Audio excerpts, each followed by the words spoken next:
she'll punch They've it. won more games than us.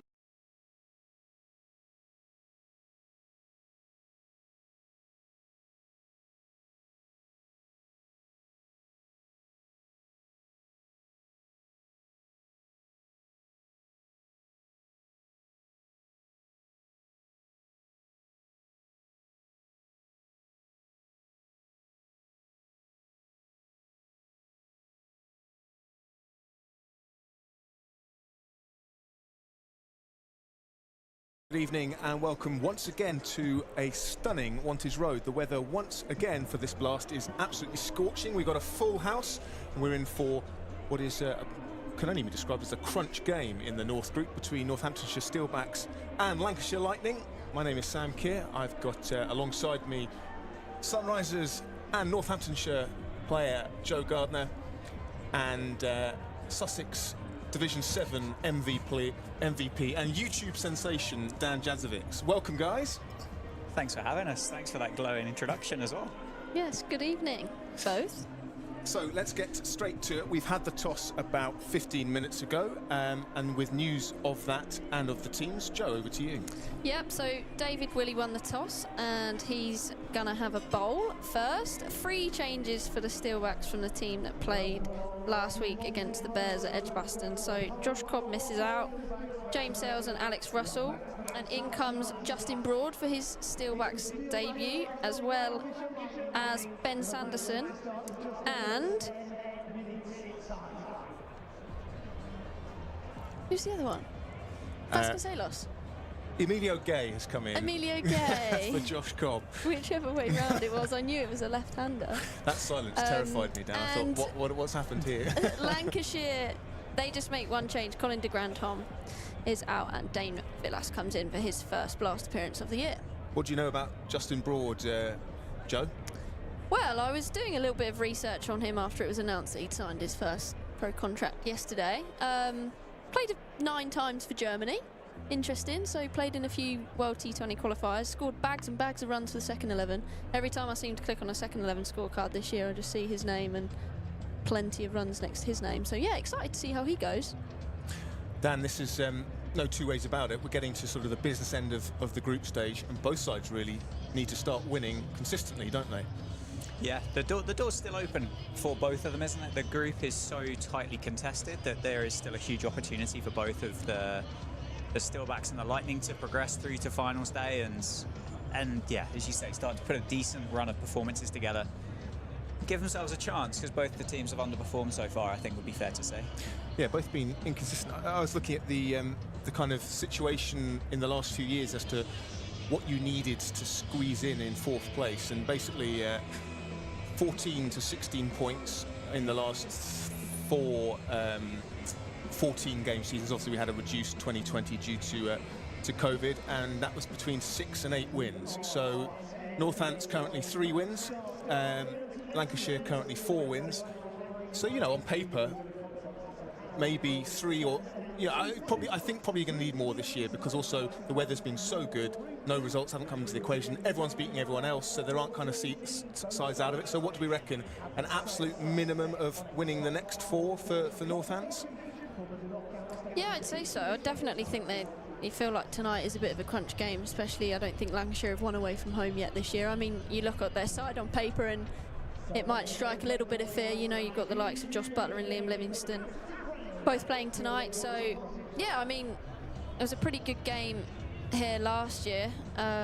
Steelbacks coming out on top in that one, winning by 7 wickets. So, yeah, I'm sure they'll be hoping to get another win in front of this home crowd like we saw a couple of weeks ago.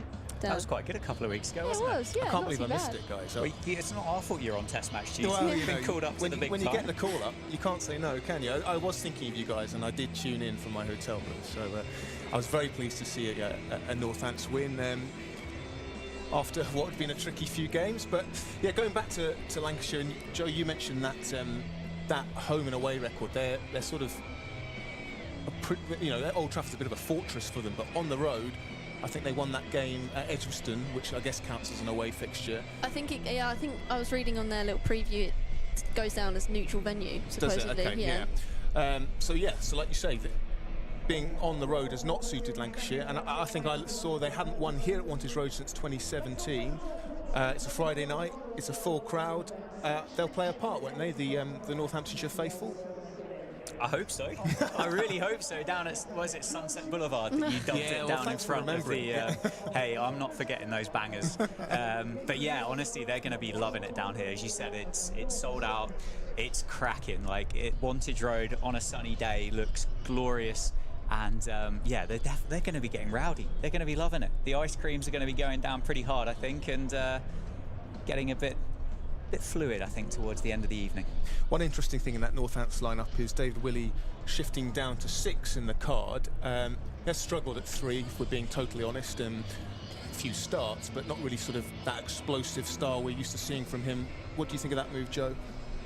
Yeah, I think it might actually suit him better, and he can come in that role and I guess just try and be a bit more focused and just try and hit the boundaries, rather than almost trying to feel like in a few of his innings so far he's almost had to be a bit more of a mainstay to hold the innings together a bit more. So potentially moving him down to 5 will, I guess, free him up in his role and get the best out of him. But also Chris Lynn coming in at 3 is, yeah, I like the look of that too. I guess Chris Lynn has sort of slightly been struggling against that moving ball early on, which it wasn't doing last year when he scored all those runs. It's definitely the white ball has done more this year, so an element of not protecting him from it, but saying to someone like Emilio Gay, who is more of a kind of traditionally orthodox player, okay, well, you know, you're very sort of organised outside your off stump, play those nice drives when it's over pitched, get us off to a good start, and then whenever Chris Lynn comes in, hopefully there's a platform for him to, you know, to explode in the way we were so used to seeing, and we saw a glimpse of it against Leicester. Yeah, and I think he came in at 3 for the strikers in the most recent season of the Big Bash. I knew you'd have some good intel. Yeah, so you are the queen of stats. I did happen to watch almost every game of the Big Bash because I was out in Melbourne at the time, so it was on every single night, and you just can't get away from it. But I'm pretty sure he came in at 3 for the strikers, and he had a decent campaign for them. So yeah, he won't mind that. Such is your dedication to the Northants live stream, powered of course by Daphbet, that you even went of your own accord to Australia on a scouting mission for overseas play. That is very impressive indeed. That's where the Daphbet money's gone. It's gone on Joe's holiday. Absolutely. To the winter.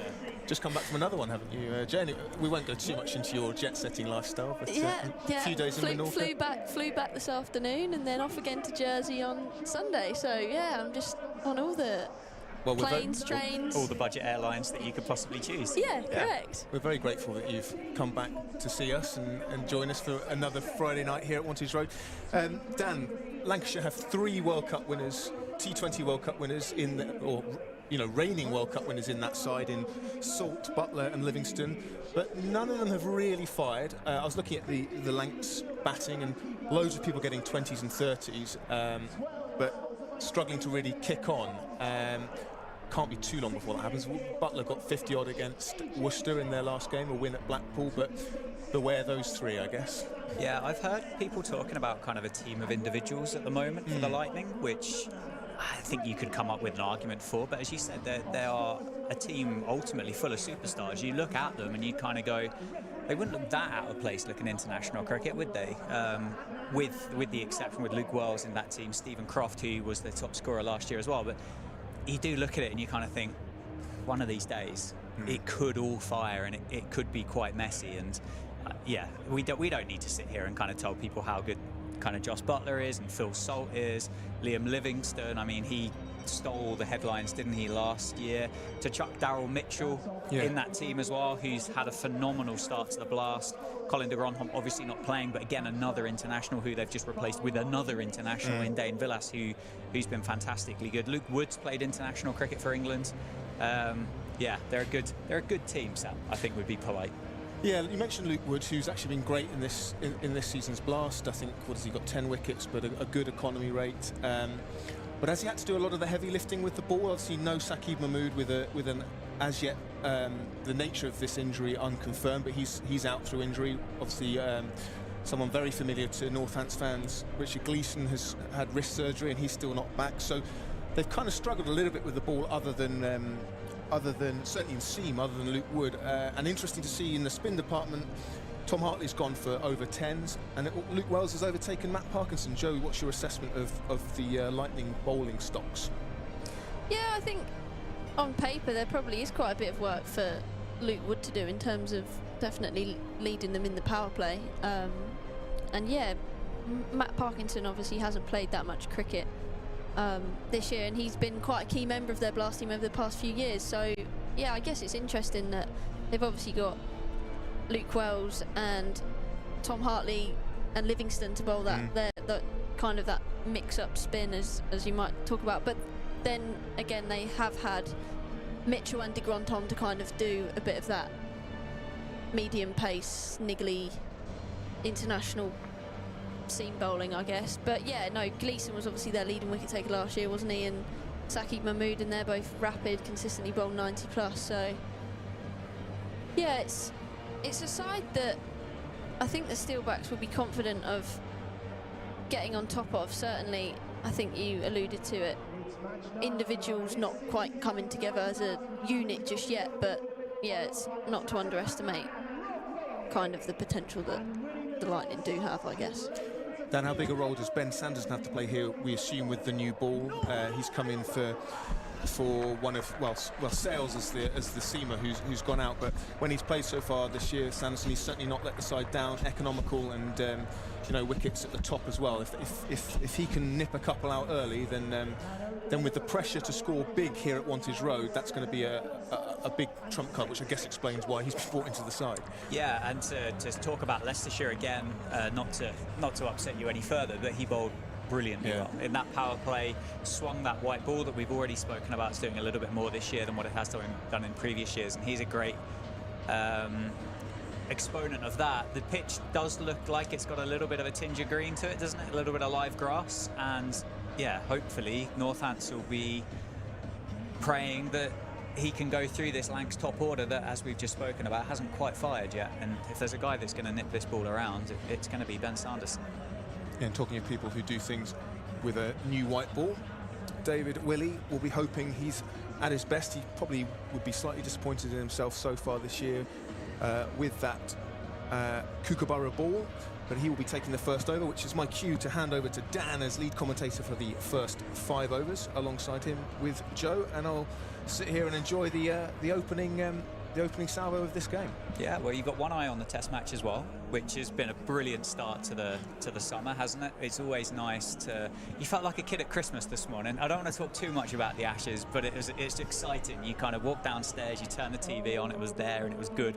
But we've got T20 to talk about, and as you said, Dave Willey is going to open the bowling from the Lynn Wilson centre end, sponsored by Elite Fundraising, the left armour, Northants captain, who, as we've spoken about, hasn't had the start to his Steelbacks return as what he would have hoped. But Joe, a big opportunity here against the bloke who's going to go pretty hard at him to start it off.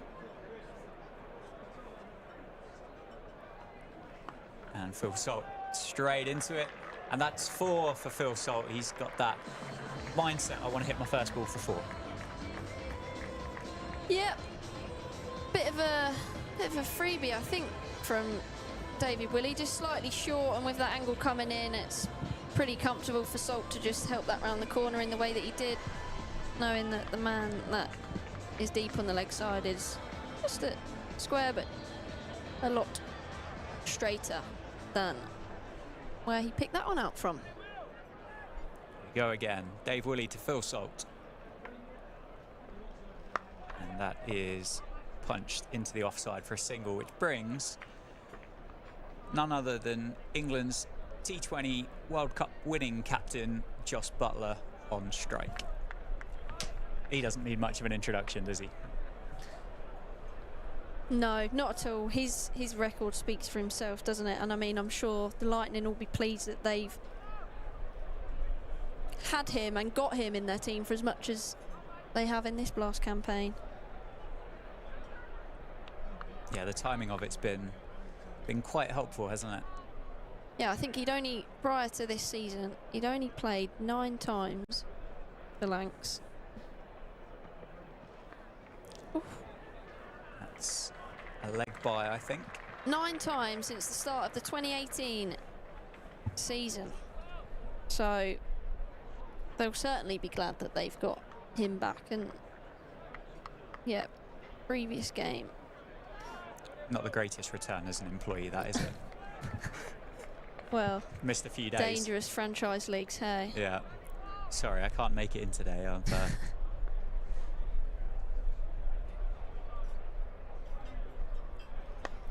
that's into the leg side. It'll be another single for Phil Salt. He moves to 6.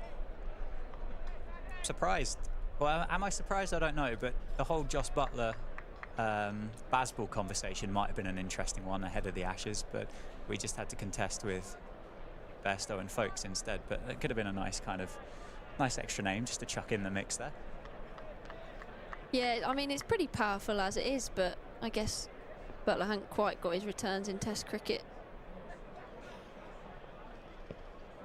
It's going to be another leg by. Shape from David Willey with the new ball.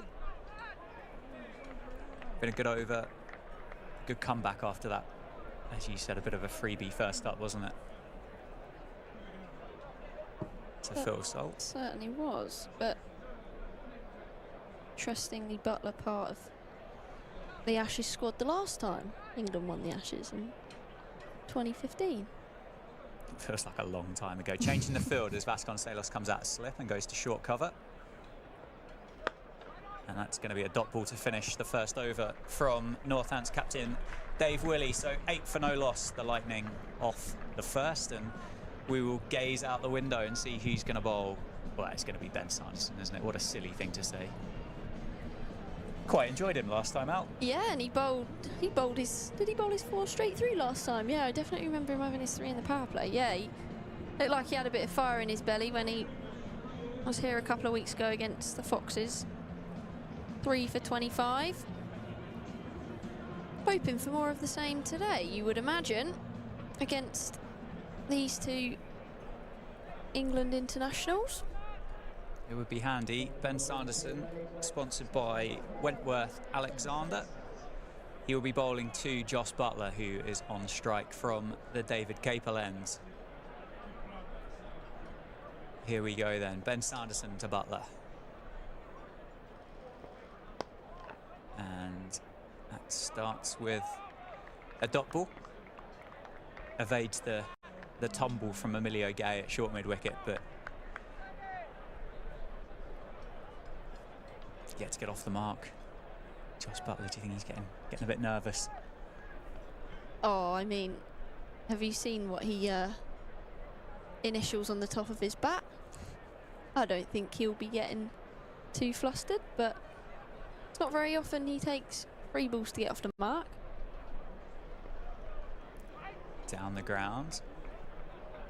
Wide ball from Ben Sanderson. I think he's just adjusted there, isn't he, as Buttler's walked at him, but not quite got it right. Asking the question, I think, of the umpire, saying, well, do I not get a little bit more leeway because Buttler moved? Umpire not interested.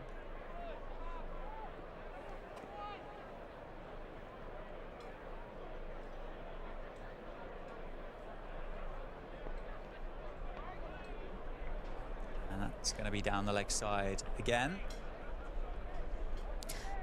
Thought that might have just clipped his thigh pad. Looked as though the umpire had a little pause before turning around and signalling that one. But yeah, you can see Ben Sanderson doesn't want to give Buttler any width, does he? No, we both know if that had just flicked the pocket, Lewis McManus would have gone up for that. Can we disguise it? And there is that width that we were talking about. A bit of confusion in the middle.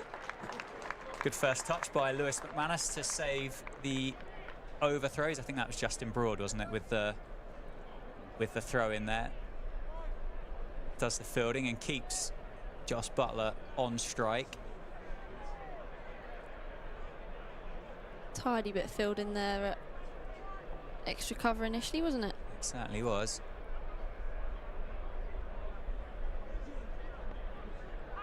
And there is an appeal from behind the stumps.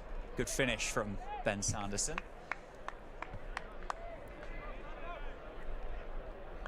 I assume that is Justin Broad, is it, with the numberless, nameless jersey on? Yeah, certainly Certainly seems to be. Debutant. Just see him there. Born in South Africa.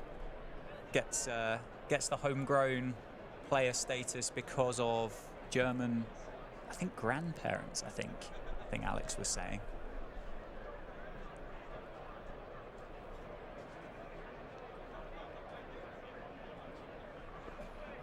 Very full, big appeal from Ben Sanderson, and given Josh Butler goes for a 5-ball duck, Ben Sanderson picks up the big scalp, and Lightning are 1 down for 10. What a start. Yeah, excellent. And you just saw the kind of the pressure did get on top of Josh Butler a little bit. I think it was just a bit of a, looked like he took the pace off, but it's moved through the air quite a bit, potentially clattering into leg stump. But yeah, the Steelbacks will be thrilled with that one.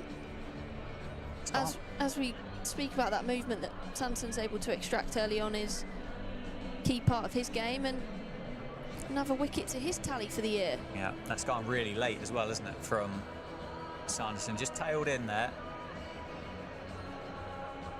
Umpire didn't hang about. One you might DRS if you're playing in the T20 World Cup final. Bit leg sidey. Leg sidey, possibly.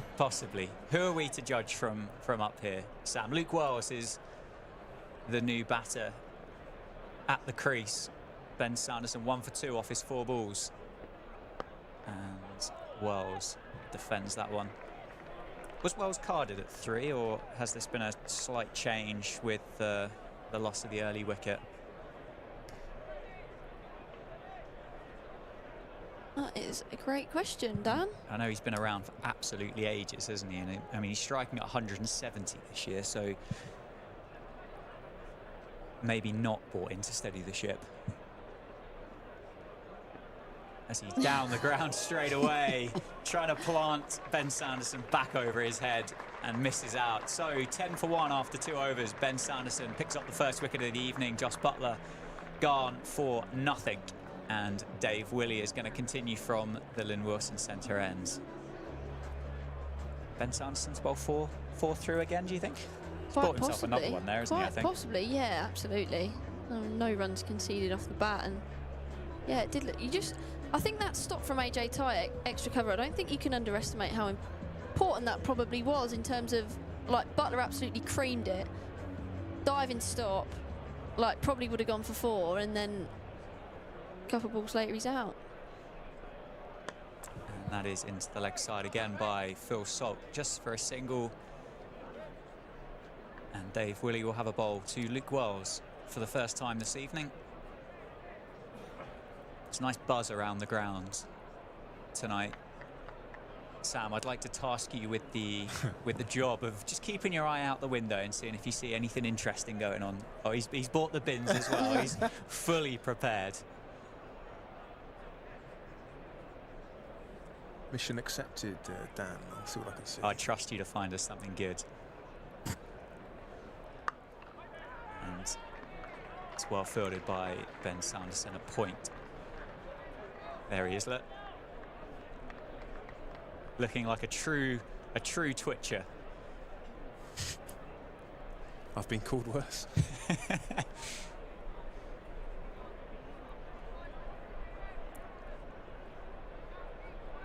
We will rely on cameraman Ben trying to find what you're looking at, mind you. But Dave Willey, and that's gone up into the leg side. There's a chance here. Safe save is underneath it. And that is down. That is a tough chance. That's gone miles up in the air, Joe, isn't it? Yeah, it went super high, and I think it must have been moving quite a lot, because I don't think at any point in that kind of run to move under the ball, like, you can see how many times Dave's kind of had to change his path to get into the drop zone, as it were. That's where the ball was landing. Yeah, that's a tough chance, but a chance nonetheless. Yeah, it's not been something that's been good for the Steelbacks across 2023. We're looking to put that one to bed pretty quickly. But that was Luke Wells off the mark with a single.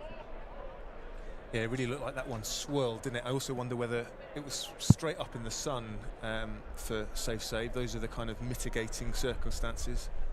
He still would have wanted to take it. He's out there for a reason, isn't he? He's a good catcher out in the deep. Yeah, I think Joe made a brilliant point there. Like, just did not get settled, did he, at all?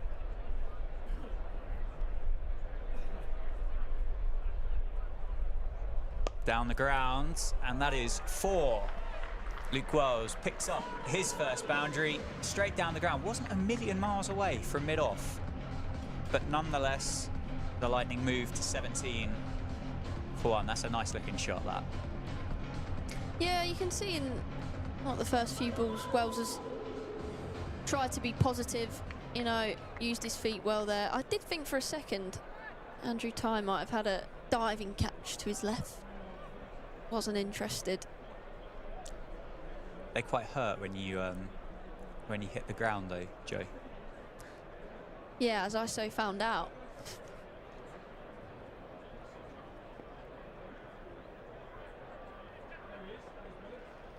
It's a big swing again from Luke Wells, and that's cut him in half. David Willey finishes his second over with a dot ball.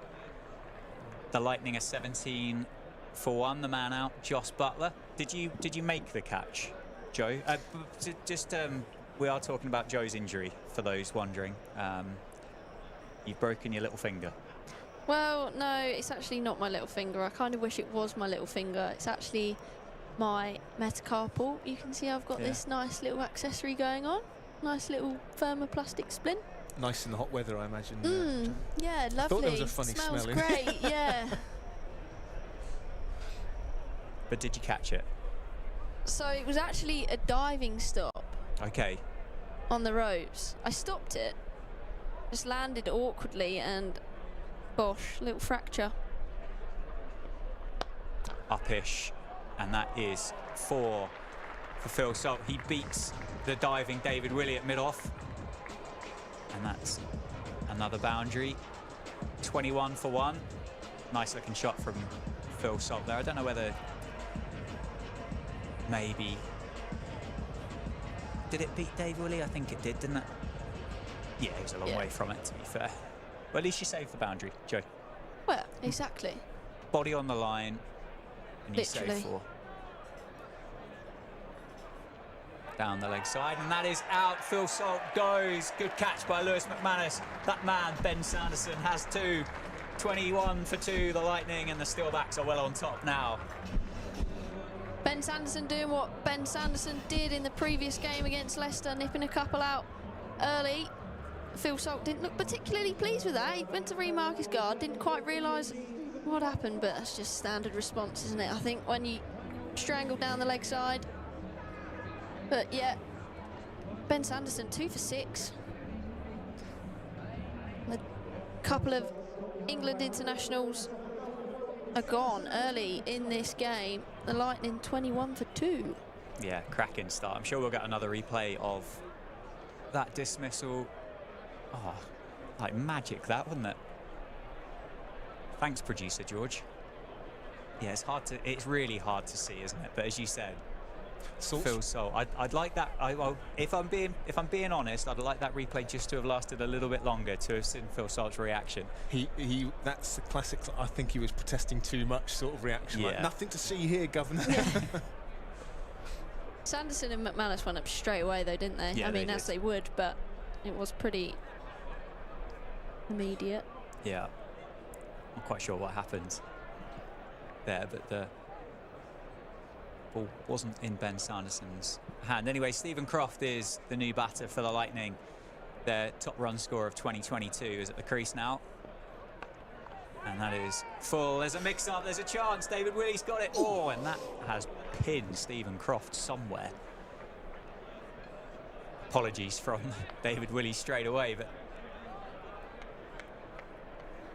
there was a mix-up, there was a chance. They've looked a little bit nervy, haven't they, the Lightning, so far this evening. A few runs being turned down. You reckon that might have been a little bit of Yorkshire left in David Willey, having seen the Red Rose of Lancashire down there?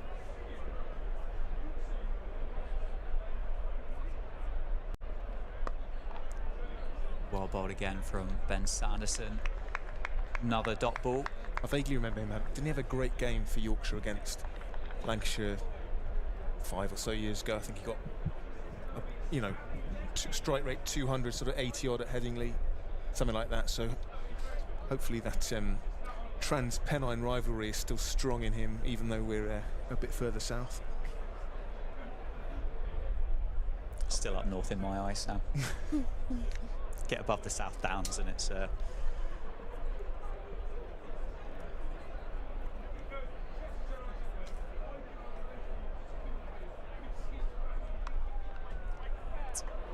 is 3 dot balls now for Stephen Croft. Ben Sanderson bowling absolutely brilliantly. 11 balls, 2 for 6 for the Steelbacks seamer. On course to outdo himself at the moment.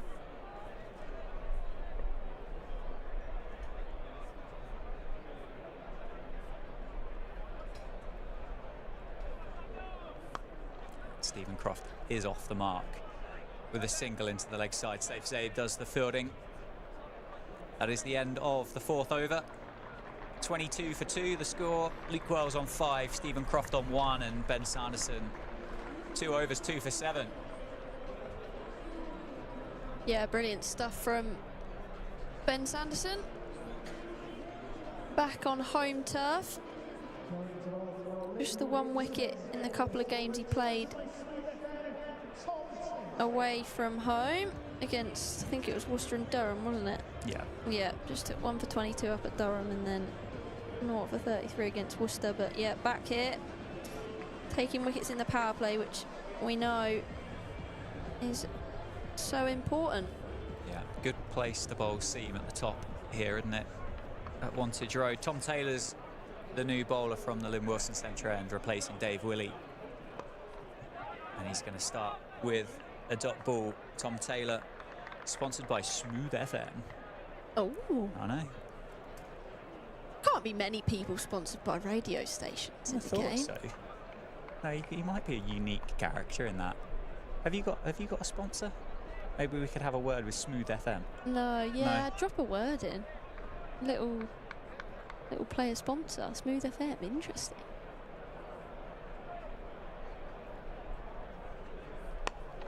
And there is a chance if he gets there, he doesn't. Brilliant bit of fielding on the boundary. Cannot keep Ben Sanderson out of the game. He saves 2. What Look at other this. radio stations? It's a great bit of fielding, isn't it, by Ben Sanderson? Excellent bit of work. Can't keep him out of the game. Sorry, Sam, we interrupted you. I realise there's a cricket match going on, but my mind was wandering. Other sponsors for Northampton. I don't want to sort of do down Smooth FM, but other sponsors for Northampton players. The one came to mind for me was Classic FM for Emilio Gay with some of those cover drives. That's into the offside. This is going to be a single. I think you'd want to try and have the radio station of something that you would want to kind of go for yourself, wouldn't you? I don't think Emilio would be a Classic FM kind of guy. I don't know. Certainly a classical batsman. Yeah. Maybe that's a next question for when you interview him next, Dan. Yeah, that would be a stonking start to the pre-match lap of the ground, wouldn't it? Yeah. So what radio station do you listen to, Emilio? Nobody wants to know apart from Joe and Sam. Mainly Sam. Down the ground, and that is up again. There is a chance and Captain David Willey takes the catch. Tom Taylor picks up his first of the evening. The Lightning are 3 down for 25. And Luke Wells, having had an earlier life, goes on the 2nd attempt. Bit of chaos in this power play for the Lightning. Joe, all sorts going on. Yeah, absolutely. And I actually lost that in the air, but I think I was glad that it was David Willey that was taking the catch, as he was running the better angle compared to Safe Zabe, who, I mean, yeah, it would have been one of those where you catch it kind of over your shoulder. Would have been a very difficult chance for him to take, but well executed by the skipper David Willey did have some ground to make up. Yeah, brilliant start. I thought that was travelling a little bit further than what it was. I thought Justin Broad was coming in to collect that one, but as you said, solid bit of work from David Willey then to put the Lightning 3 down. It does bring to the crease, however, Daryl Mitchell. He's leading the run scorers for the Lightning so far this season. 275 runs at an average of 55. 52 T20 internationals for New Zealand to go with it. And I know, Sam, you love a nickname. Do you know Daryl Mitchell's nickname, Sam? No. Moose. All right. Obviously. Tom Taylor to Mitchell. And guided and beats, I think, Freddie Heldrick to get 4. 4 off his first ball. Phil and Grant, I'd call him. I've just picked it. I've just got it. It took longer than what it should have done, Sam. Contemporary reference for the kids. Peggy. Peggy Mitchell. So much better. Much better, yeah. It depends how much EastEnders gets watched in New Zealand, I suppose, doesn't it? But I'm hopeful for New Zealand's sake, not much. EastEnders. But he's off the mark straight away. It's been brilliant for Lancashire so far this season. It's pulled it. There's a chance for a run out. Really sharp bit of work from Emilio. I think Stephen Croft might have been struggling if there was a direct hit, but no harm done. 29 for 3 then off the first 5 for the Lightning. 2 wickets for Ben Sanderson, 1 for Tom Taylor, and Sam Keir is going to take over the batting as the lead commentator for the next 5.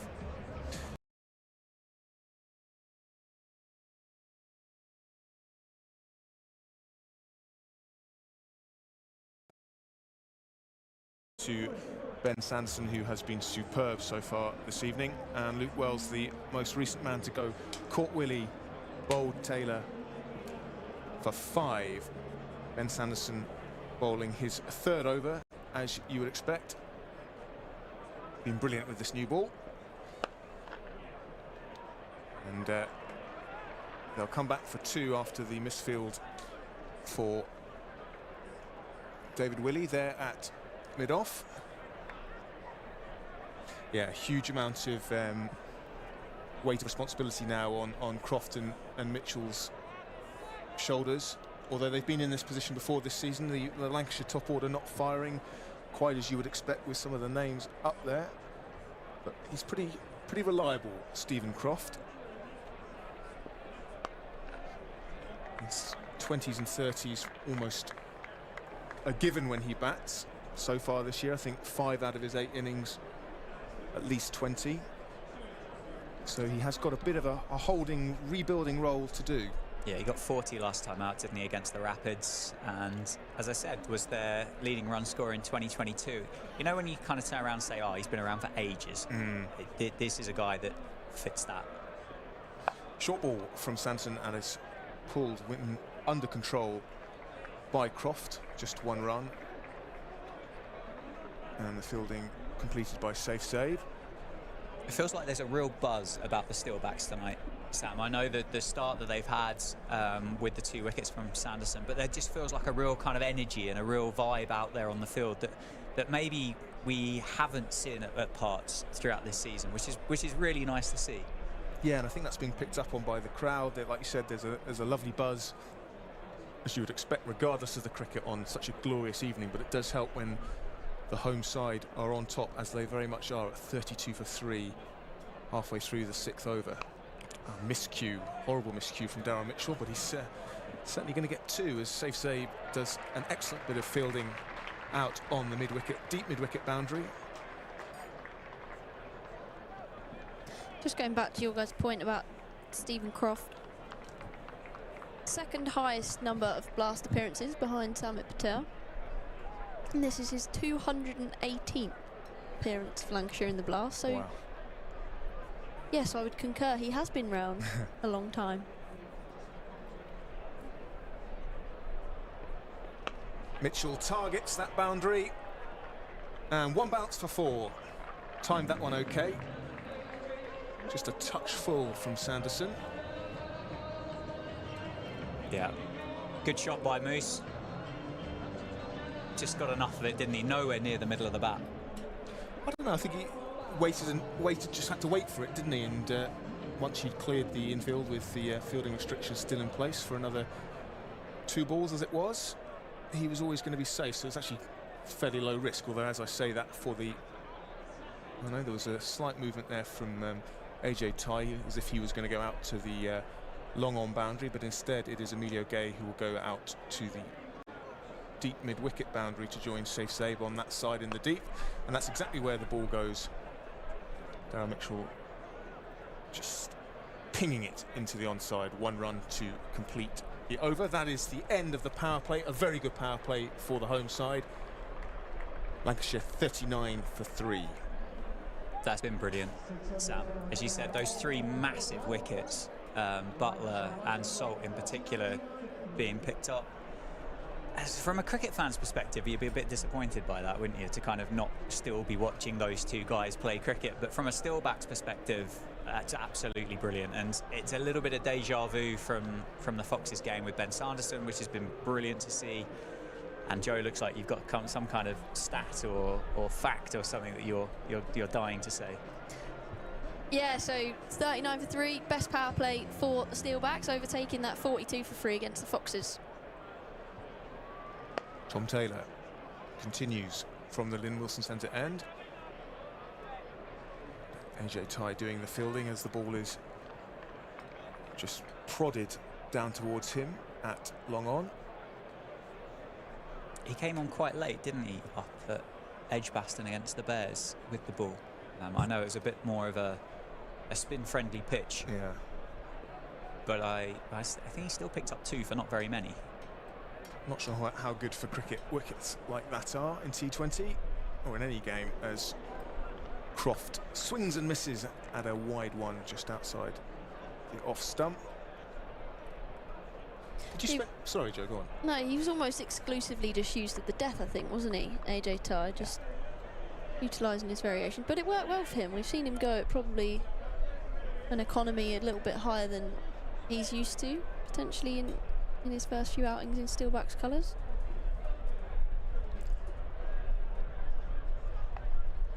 Top edge down to the boundary, 1 bounce 4. Not in control of that shot, Steve Croft, but he gets 4 runs to take him to 11. Tom Taylor won't mind that. That wasn't that far away from carrying all the way down to the man at 3rd man. Yeah, as you said, wasn't fully in control of that shot. For those wondering, the fielders out on the boundary, as Sam said, we've got a deep 3rd, deep cover, long on, deep mid-wicket and a deep square as well.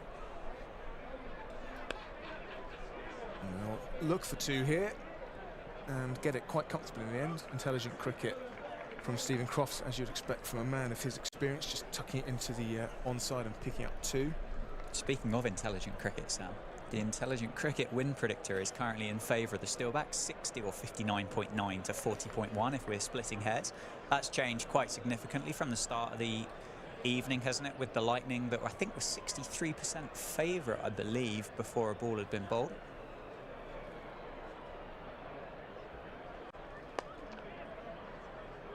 Lancashire just having to do a little bit of rebuilding work here. The stats we all know, we hear it parroted all the time. It's become a bit of a cliche about 3 wickets in the power play, but cliches usually have an element of truth in them, and Lancashire can ill afford to lose another couple of wickets in the first half of their innings, so they are going to have to just push and prod to a certain extent. But as we know, this is a high-scoring ground, so there'll also be that in the back of their mind, the need to get somewhere in the high 100s at least. At the moment, Mitchell and Croft happy to bat like it's the middle overs of a mid-noughties ODI, just pushing it around, overs 25 to 40, milking the bowling. About 4 1/4 runs per over. Yeah, Collingwood getting a 80 off 90 balls. Back when cricket was proper and there was none of this Bazball-larky. I think that when you bat first here at Wantage Road, you have that 200 number in your mind, don't you? Which is still incredibly possible. I mean, Daryl Mitchell's a phenomenal player, and Captain Liam Livingstone's still up the Lightning sleeve, isn't he? I think that's a really good point. You want to be in a position where the captain, Livingstone, can come in and go for it rather than him feeling like he's got to restrict himself. So absolutely can't blame Croft and Mitchell for the way they're going, especially after losing early wickets. AJ Tye into the attack from the David Capel end. It's not quite got hold of that. It'll land safely and indeed go for 4. Well, you take them how they come. By no means quite the execution that Daryl Mitchell was hoping for. But again, not an unintelligent shot given the way the field is set. And that's the 50 up for Lancashire Lightning in the 8th over. Yeah, it was a safe option, wasn't it? There's nobody anywhere near the boundary, down towards long off, all the way round to, well, Ben Sanderson's at cover point, isn't he?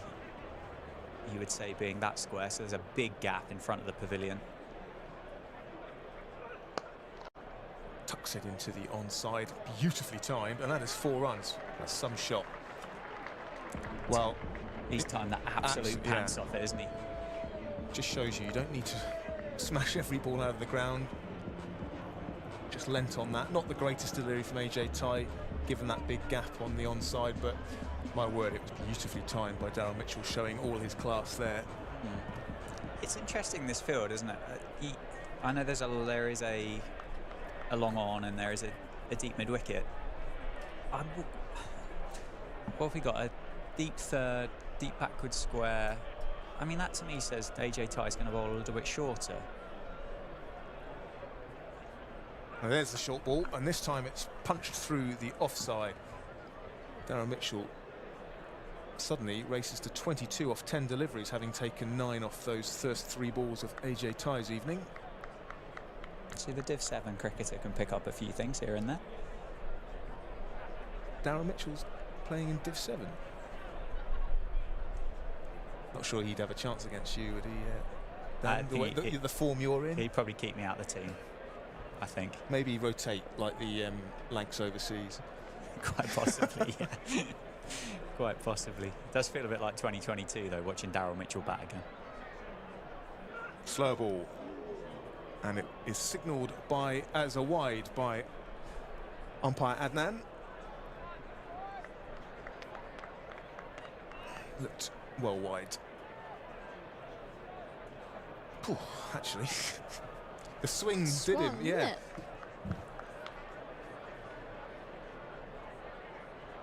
It's a little bit harsh, I think. Yeah, marginal.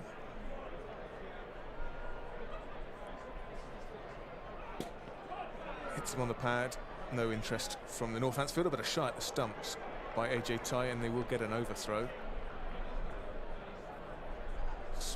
Hint of frustration, I think, there from Andrew Tye, who just hasn't quite found his line. That one was heading down the leg side. Yeah, I think Mitchell would have been back, wouldn't he? But I don't mind the energy, though, Sam. I don't mind the intent to get out there and get the fielding done off your own bowling.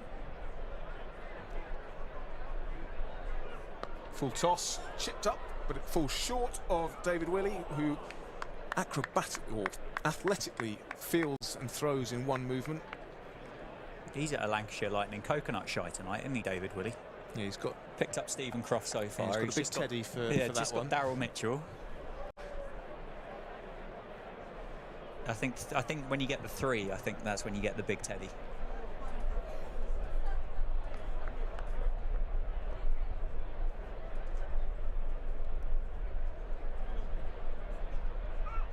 It's another slow ball, and it very nearly rolls on to Stephen Croft's stumps. We've already seen one of those today with Harry Brook in the Test match. Do you see that? Bizarre. Anyway, yeah, Stephen Croft gets away with it. And an expensive over for AJ Tye's first, just to add a little bit of impetus to a previously stuttering Lightning innings. Yeah, I think Dan mentioned about the field set. And it's interesting, I don't know how much Mitchell or Croft get the ramp shot out in their innings, but there's a short fine, and I'm thinking, Would you not try and keep that short fine in a mid-wicket, saving one in the ring?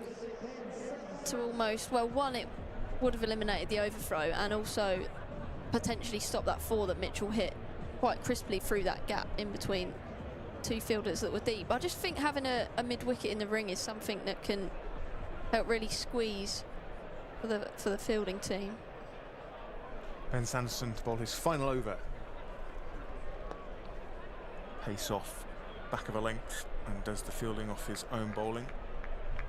Another run to Daryl Mitchell's total. Well, I'm deferring to you, Joe, as the professional cricketer. It makes sense to me. I mean, I suppose the fact is you've only got 9 outfield fielders and you've got to put them somewhere. There's always going to be some gap. But yeah, that kind of makes sense, especially if you're then not bowling short balls, which they haven't really been doing.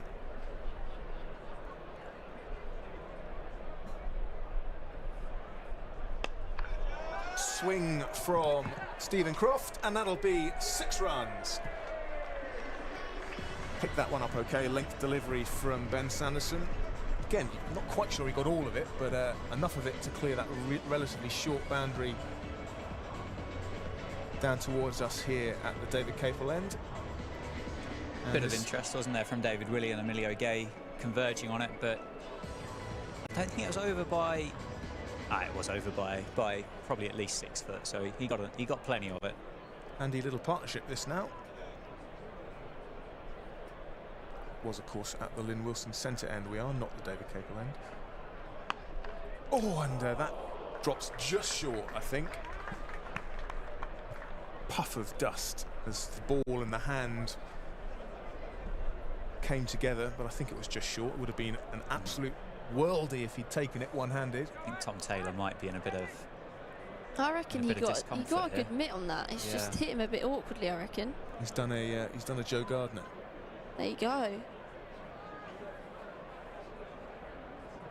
It's incredibly sore, doesn't it? Pace off from Sanderson, just putting it in the box, as they say. Targeting top of off, just making it hard for the batter to free the arms. This has been a pretty exemplary performance so far from Ben Sanderson. Can he get out of his, as we see that replay again of that athletic bit of fielding from Tom Taylor? Do we think that carried or just short? Just carried, did it? Yeah. Do you think, Joe, I will ask you this question. Do you think Tom Taylor thought... He looked to me as though he was trying to scoop that up. But if I was being... It looked like he had a little bit more room between the ball and the ground than maybe what he thought he had it. Yeah, I think there was actually quite a lot of room between the ball and the ground. It was almost like he dived a little bit shallow, like a little bit low, and then he was almost trying to get his hand back up above himself.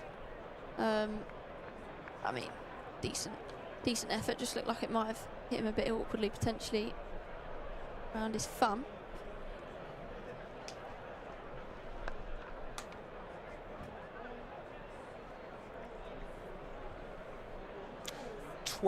Off Ben Sanderson's final over, slightly ruining his figures, but I think he'll be pretty happy with 2 for 29 off 4.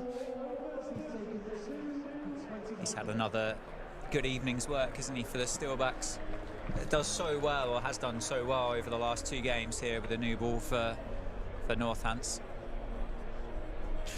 Freddie Heldrick into the attack, and actually you can absolutely see what David Willey's doing here. Just as this partnership's developing, he's turning to the man that has been his leading wicket taker, but also a man who's just taken wickets, key moments so far, and big names. Got the big show twice in 2 games, and they'll be hoping... He's also been taking wickets early in his spells, so they'll be hoping that he does the same again tonight to end this partnership that is now worth, quick maths, 47. Yeah, 14 wickets so far this season for Freddie, coming at 13s. Got 4 for 27 last time out against the Bears. I was meant to have a conversation with him on my pre-match kind of lap of the ground, but because the M25 was a car park, I missed out, and it's a shame because I was looking forward to having a chat to him about those Maxwell wickets. It's up in the air, but it will be wide of Emilio Gay there at deep backward square. Another boundary. And yeah, just picked up the length nicely, and that is the 50 partnership between Croft and Mitchell. Just 27 balls, showing all their experience between them. That one's even bigger. That's gone all the way over Sunset Boulevard for another 6. Stephen Croft taking a liking to Freddie Heldrick early doors here. Great shot that, Dan. Huge.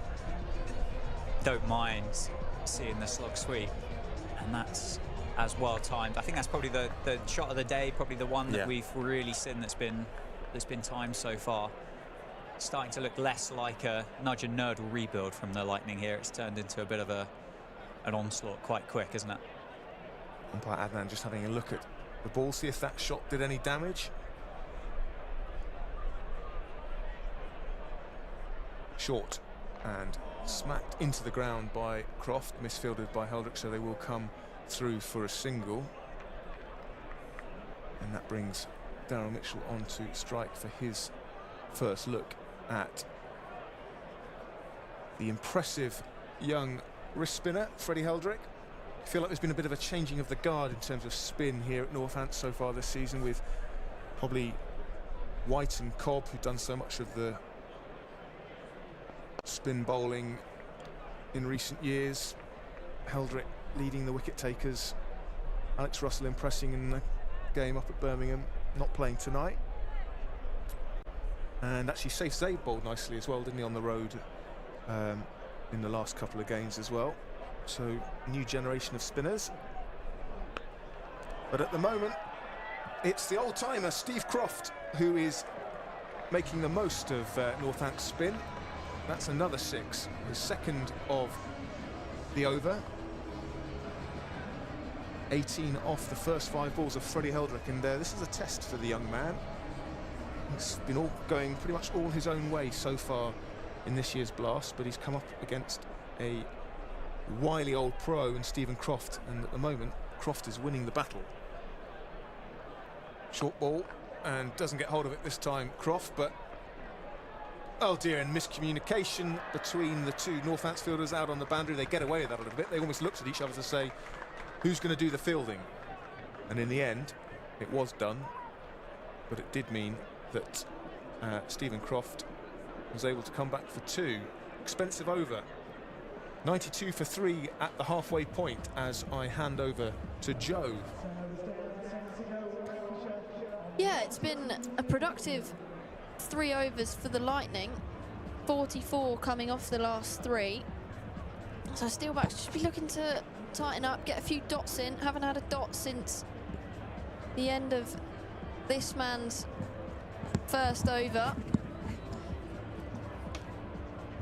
And he'll be looking to try and break this partnership, as you feel as it's just accumulating a bit too nicely from a Steelbacks perspective, setting up the platform. AJ Ty. Oh.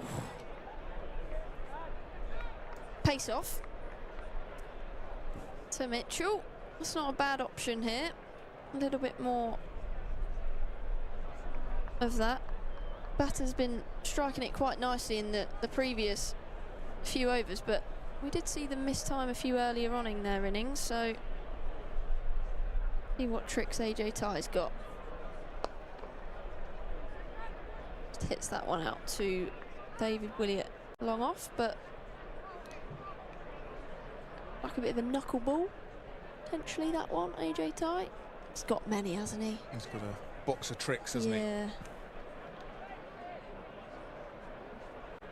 Yeah, this is where you want your overseas pro. No coincidence they brought him to the attack here, where, come on AJ, get me a wicket.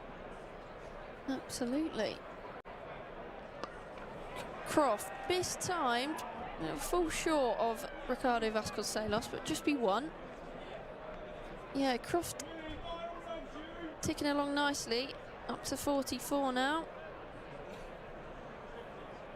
Will David Willey back Freddie Heldrick to come back for a second over. So seemed like a really conscious effort from Stephen Croft and the Lightning to target the leggy, looking at the Northants team, thinking there's only one out-and-out spinner in the lineup today. Slow ball again, hit down the ground firmly, but it will just be one. To Mitchell, well fielded by David Willey. Yeah, it certainly did look that way, didn't it? It was almost like, okay, Freddie Heldrick is the leading wicket taker for the Steelbacks in the blast, but if we can get on top of him early, knowing that he'd taken a wicket in each of his first overs in it, all but one of the 6 games he's played, I feel like that was a plan. Pace off, miscued, but it's actually gone pretty far into the outfield. They'll come back for a couple, fielded out there by Save, and now it's that get out of the over scenario that we're faced with here with AJ Tye. Don't concede a boundary off this last ball, and it's been a good comeback over the Steelbacks. He did an interview with the Chronicle and Echo where he said exactly that, how frustrated he was at not getting out of the overs in his Northants career today. And unfortunately, he's been hit round the corner, beating the man at short fine for a boundary right on cue. Another over that AJ Tye hasn't been able to get out of, as we've been speaking about. And it brings up 50 for Stephen Croft, his first 50 in the blast this year. 28 balls, 3 fours, 3 sixes. Yeah, he's played nicely, and also 100 runs for Lancashire coming up with that boundary as well. Yeah, the leading run scorer for the Lightning in T20 Blast cricket by some margin, 2,500 runs more than the chasing pack, and it's going to be the skipper David Willey to return to the attack. So no, Freddie Heldrick doesn't get a second over. Good to see from David Willey. You've got to stand up as a captain and take responsibility when things aren't going your way. Full toss, hit out towards long off. As a bowler, I'm sure the last thing he'd want to be doing is coming on now, but as a captain and, you know, an international quality T20 player, then he's standing up and being counted. I think that's great to see. Yeah, absolutely. Captain doing what's required for the team in his 150th appearance in the blast. David Willey tried to create room there, did Croft. I'm not sure Emilio Gay picked that up in the outfield as they come back for a couple. Is it like a bit of confusion down there, Sam? You can see better from your angle. And, again, it's that sun just setting behind the old football stand. It's what we kind of gave Save the benefit of the doubt with earlier with that catch, and I think you can see by the shadows on the outfield how they extend over to that side. The sun is now low in the sky, and if you're looking straight into it, hard to field. Hit out towards long on, just a single to Croft, but you can see batter's plans here, just taking a couple steps over towards that off stump with David Willey coming over the wicket, just trying to create room to eye up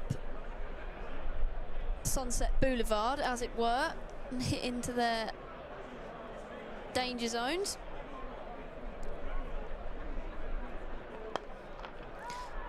Straighter this time, just be another single for Daryl Mitchell.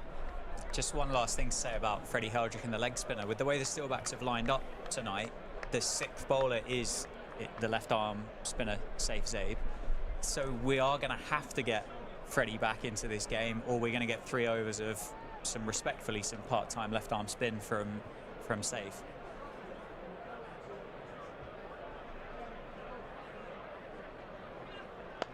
Deep in the crease, full toss, mistimed again out to, gets AJ Tye out there at long off.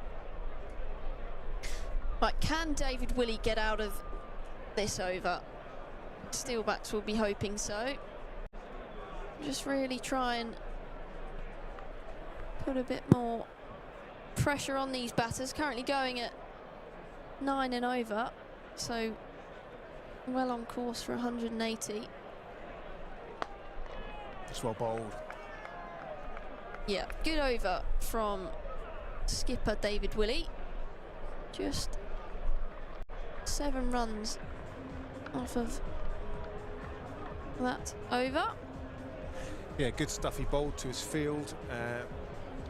Probably would have had 6 off the over if the sun hadn't been in Emilio Gay's eyes. So, yeah, good over. But the crucial thing is trying to break this partnership. And looks as though we are going to see Safe Sabe come into the attack from this Lynn Wilson indoor centre end. 2 wickets in the competition this year. 1 in each of the last 2 games. Nice to see him being utilised a bit more as an all-rounder in the blast for the Steelbacks.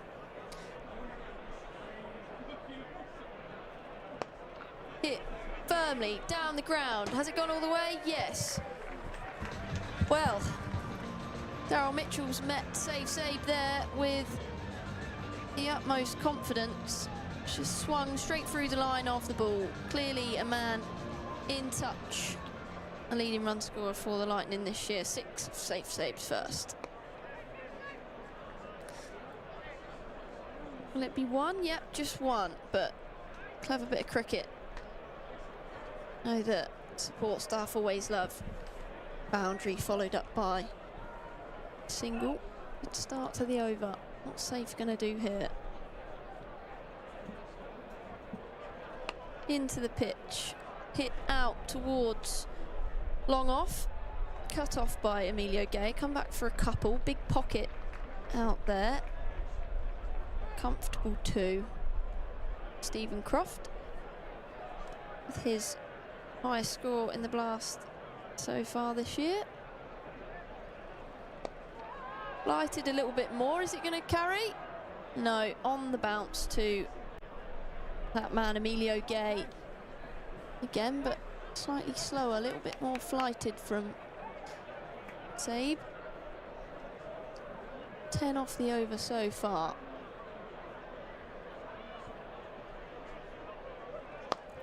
Hit firmly. Opportunity. Always tough off your own bowling. But Safe's a pretty good fielder. Hard chance, yeah, Sam. I think that either sticks or it doesn't.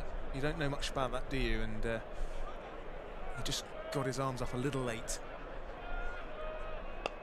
Again, has that gone all the way, or is it going to be taken? No, all the way over David Willey's head at long on. Another good over for the Lightning.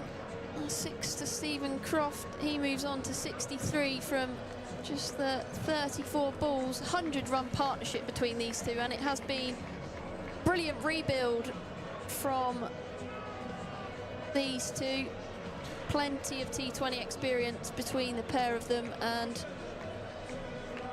he's put on a decent recovery mission for the Lightning. Devastating partnership for the 4th wicket. 100 runs off 50 balls, striking at 200. And like you say, it was one-way traffic in the power play, but these two have come together and shifted the momentum firmly in Lancashire's direction. They've both played beautifully. What I've liked about this partnership is the way that when one of the batters is going well, the other's been happy just to knock it off and knock it around and give the strike, and vice versa. You know, they've not tried to outdo each other. It's been a real partnership. Tom Taylor into the attack. Full, well bowled. Just be the single off of that one. Out towards the skipper at long on. 1 for 17 off his first 2. Tom Taylor, 8 wickets this year for the Steelbacks. And a spot of bother here, Northants, because with the spinners being taken down. Innovative, well played, well executed from Stephen Croft. The little reverse ramp wasn't a bad delivery from Taylor, but Crofty's well in now. That was a great bit of innovation, as it were. It's a bit of a wide Yorker, and Croft just helped himself to another boundary. He's going nicely, is Stephen Croft. He moves on to 67.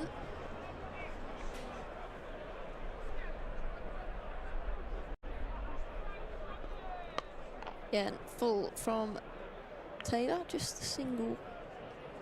Yeah, as Dan pointed out, they're going to have to find 4 overs from Eldrick and Zaid between them, and so far they've bowled 2, and it's gone for a combined 37. So it is a big, well, I was going to say roll of the dice, but it's a do or die moment really in terms of getting a wicket with these overs of seam, because you could be bringing spin back on with these guys even more well set. Oi! That's one way to... Well, it's a no ball. Has attempted back of the hand slower ball, potentially, from Tom Taylor. And I must say, I'll spare his blushes, because something very similar happened to me in a game at the home of cricket earlier on this year against the South East Stars. But it's a no ball, and it will be a free hit, I believe. Yeah, it's just absolutely cannoned off towards Emilio Gay at backward point, hasn't it? Just slipped out of his hand. So is he giving that a no ball on waist height, or is that because it didn't? You've both been so amazingly polite about that, because that is one of the funniest things I think I've seen in cricket for a long time. That's so good. The best bit about it was Daryl Mitchell was running over towards deep point, trying to hit it for 4 as well. Well, haven't they changed the rules on that or something? That if it doesn't hit the strip, you can't hit it or something. Well, I was going to say, I think whereas it used to be a wide. Umpires coming together here. But I think that's because it didn't pitch, so I think that's a no ball on waist height. I think it's a no ball and a free hit. But it shouldn't be a warning for dangerous bowling, that's for sure. But I don't think there's any discretion on that. If he's given it a no ball on waist high, then it is a warning, even though it was 30 yards away from. They've had a little chat, and it's going to be a free hit, as we so thought. I think Emilio Gay was in more danger than Daryl Mitchell. Well, the Kiwi, like you say, Dan, the Kiwis have got form when it comes to hitting wide balls. I think Craig McMillan did it to Phil Tufnell. Well bowled from Tom Taylor. Daryl Mitchell was about 2 foot outside of his crease there, asking a few questions about whether or not it was a wide, but it was close. But benefit of the doubt goes to Tom Taylor. Maybe the umpire just showing a little bit of sympathy for him. Felt for him after the horror show of the ball. And he's going to have more words, because he's questioning whether or not it's a wide. But it quite clearly isn't a wide, so it's definitely not a free hit, because it's a dot ball. Daryl Mitchell. Yeah, that's naughty, really. Just face up, buddy. You can't walk down the other end and start challenging the umpire. I'm not sure about that. Just screams level 1 to me. Oh no, now he's talking to the square leg umpire that's actually at point because of Sun that we've mentioned. He's not happy, is he? Yeah, I think Rob Bailey at square leg's going to struggle to see whether that was wide as well. It's not a great look to try one umpire and then walk over to the other. And that is odd, isn't it?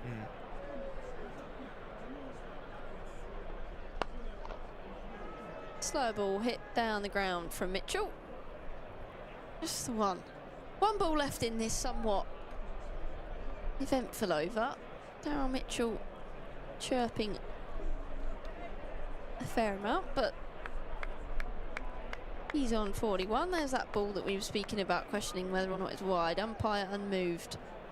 That's normally a good signal, isn't it? Daryl Mitchell has got a point, but unfortunately you've got to get on with it, right? You can't. It was marginal, but I suppose he feels I've missed out on a free hit there, but that's the way it goes. Final ball of the over. Short hit out towards the man at mid-wicket. Sails over his head, just over Justin Broad's head for another 6. Stephen Croft. Another very productive over there for the Lightning. And another over, conceding a boundary off the final ball. And unfortunately for Tom Taylor, it was a maximum. Partnership worth 115 now, quite comfortably the most productive one for Lancashire in the Blast this year, surpassing a previous best of 82 between Mitchell and Livingston up at Old Trafford when they passed 200, the only time they've done that this year. But it's going to be Freddie Heldrick. He's been backed by David Willey. Change of ends. See how he goes here. Short hit, punched down towards David Willey at long on. So see that intelligent cricket predictor. He's got the lightning at 77%. It's a big swing, that is, from where the Steelbacks were in the power play. Their best power play so far this year. That has been absolutely smoked over the Briggs and Forrester stand. Croft isn't going to miss out on that when he is 74 and now 80 not out for the Lancashire man, unfortunately for Freddie Heldrick. And this is now by some distance Lancashire's highest T20 partnership against the Steelbacks, beating the 112 in 2021 between Jennings and Allen. That was for the first wicket. This is for the fourth wicket.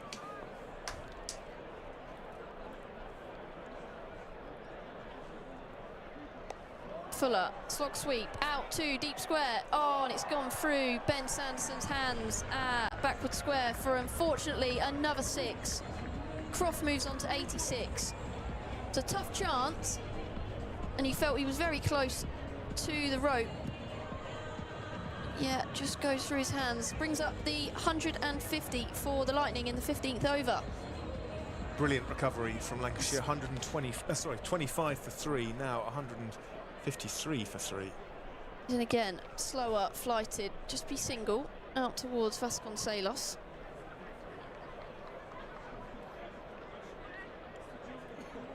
Yeah, it's been an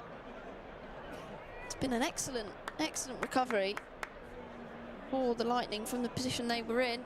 These two, so much experience. Just be a single out to cover this time. Yep, Stephen Croft in his 235th T20 match of his career. Daryl Mitchell. Swept out towards David Willey. No, Ben Sanderson at square leg. Just be a single to finish the over. Lightning 156 for 3. I'll hand back over to Dan for lead comms for the final 5 overs of this contest, and they've got a big score in mind, especially with Liam Livingston still to come. These two have played brilliantly. Yeah, it feels like a distant memory when you were saying how good the power play was, Joe, and I've just borrowed Sam's binoculars, and unfortunately the ominous sign of Liam Livingston is still sat at the back of the dugout for the Lightning. But AJ Ty is going to bowl, and Stephen Croft is going to hit that one into the leg side, and Justin Broad hasn't made the best effort at stopping that one. He's going to pick up 4, and I think that's going to put Stephen Croft into the 90s now.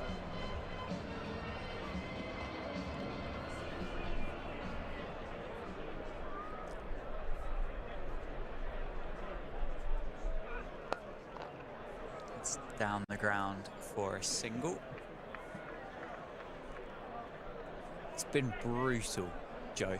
This 93 not out of 43 balls, striking at 216, makes Daryl Mitchell's 148 strike rate look pretty pedestrian. But the partnership has been, it's well, from a Steelbacks perspective, it's been painful. Let's be honest.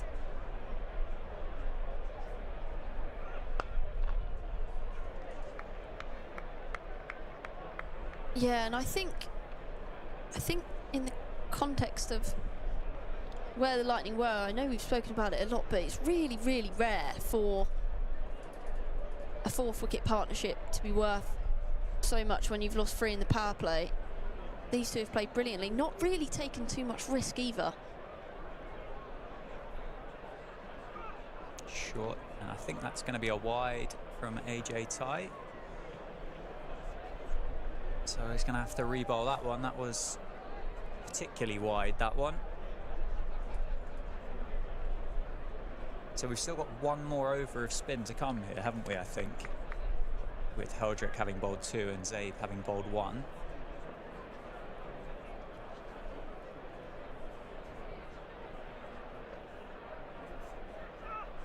That's full. Stephen Croft plays that one into the leg side. He moves to 94, which equals his highest score in his evergreen T20 career that started back in 2006.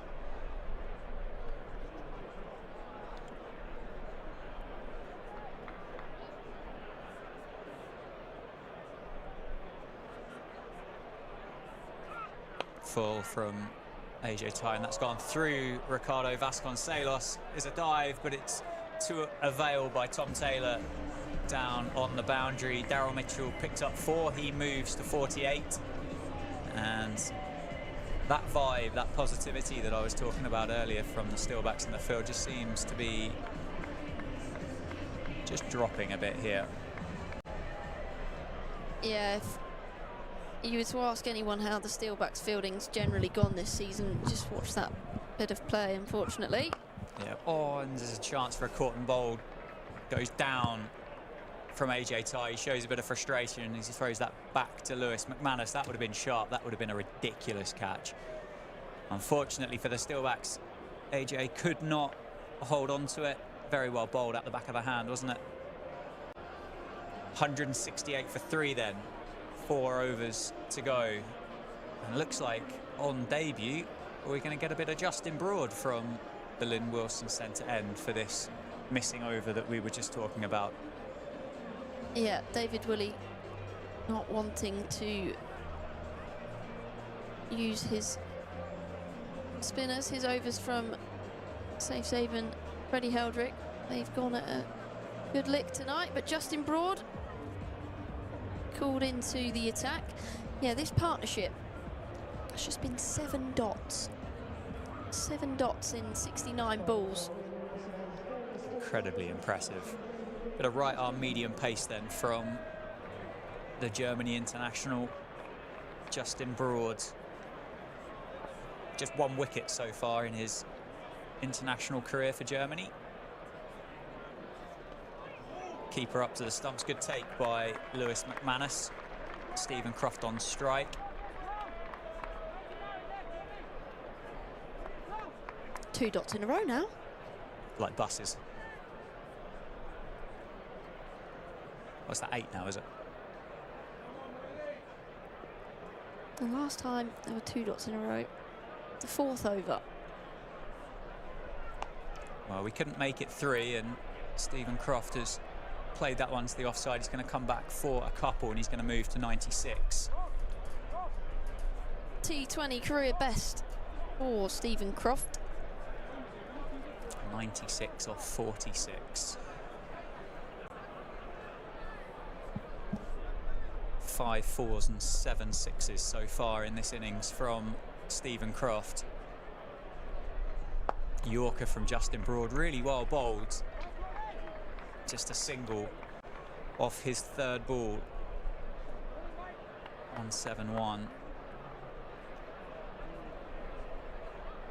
I guess you've almost got a little bit of a surprise element in bringing Justin Broad into the attack. These two probably wouldn't have seen too much of him.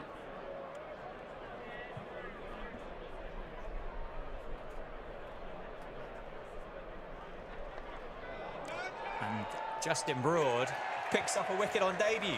New Zealand international Daryl Mitchell goes for 48. Joe's just said he's a bit of a free hit, hasn't quite seen him before. Justin Broad on debut picks up his 2nd T20 wicket. Yeah, it's just excellent, isn't it, for the young lad? Probably not expecting to be brought into the attack from David Willey, and he's done exactly what the skipper's asked of him and managed to pick up the wicket and break this partnership that was looking so dangerous. 146 of 72 balls, 73 balls it was worth. Does, however, bring Liam Livingstone for the crease. But yeah, very pleased for Justin Broad on his Steelbacks debut. Yeah, it doesn't get any easier, does it, for the Steelbacks as the Lancashire captain makes his way out to the crease to join Stephen Croft. Just the 136 runs so far this season for Liam Livingstone, 23 last time out. Fair few international caps to his name. Big money in the IPL. Hit those monster sixes over the stand at Headingley, didn't he? Was it last summer or the summer before, I think? Might have been the summer before, yeah. I think. Fastest T20 international century for England. And Justin Broad prepared to show off his skills and his tricks with a slower ball first up to Liam Livingstone. Spent a bit of time with AJ Tye, do you reckon? I love that. Been brave, bowled a few variations as Broad. Final ball. Full. Livingstone has absolutely smoked that. I don't know how that's got to the boundary as quick as what it has. Absolute elastic wrists from Liam Livingstone. He picks up 4. How has he timed that well? Just the bats these days, Dan. Come on. You know that. Yeah, it's absolutely raced away, hasn't it? It's not the biggest boundary, but it's flown across the turf. There's 2 fielders out there, and neither one of them stood a chance at stopping that. But David Willey back into the attack. He's going to bowl his 4th and last over of the evening. He's currently bowled 3 overs, none for 20. Stephen Croft is on strike. He's on 97, 175 for 4. Full toss to start. Stephen Croft gets down the other end and moves to 98. Surprisingly, and Liam Livingstone's, this is his 7th match against the Steelbacks. He's only managed to score 58 runs in the 6 matches prior, an average of just under 10. High score 22 off 10 balls back here in 2019.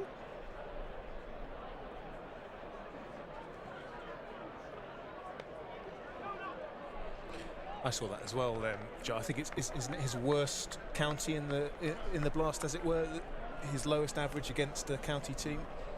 Just gives us some hope for the next however many balls, 16 balls.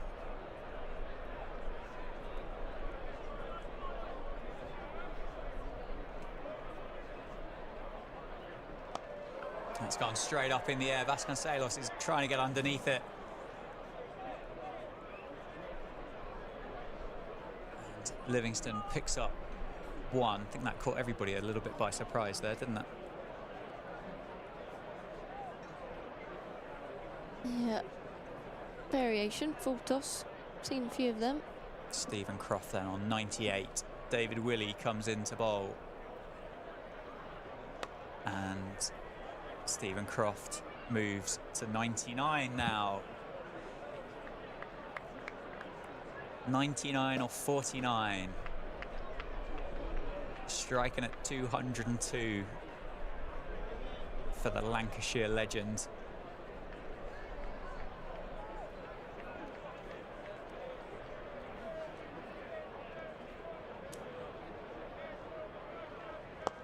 And that's down the ground, and that is 6 from Liam Livingstone. 1 above his average against the Steelbacks already. 6 down the ground. Those wrists again. Just shoveled the Yorker out, isn't he? Over long off into the hospitality. It's like trademark Liam Livingstone, isn't it?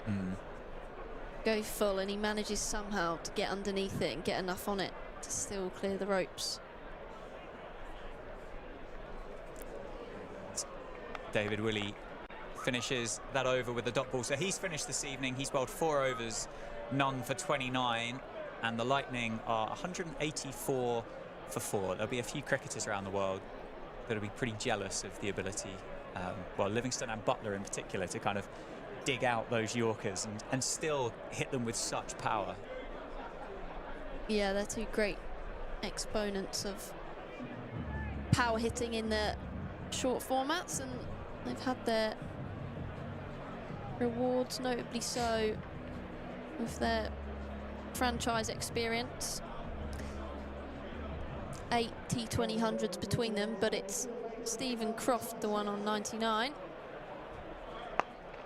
And Stephen Croft picks up and makes his first career T20 100. Takes the helmet off, salutes the crowd. What an innings, 100 off 50 balls, striking at 200, even I can work that one out. 5 4s and 7 6s. And I'm sure he's thinking, my work's not done yet this evening. What a fantastic innings that has been for the Lightning.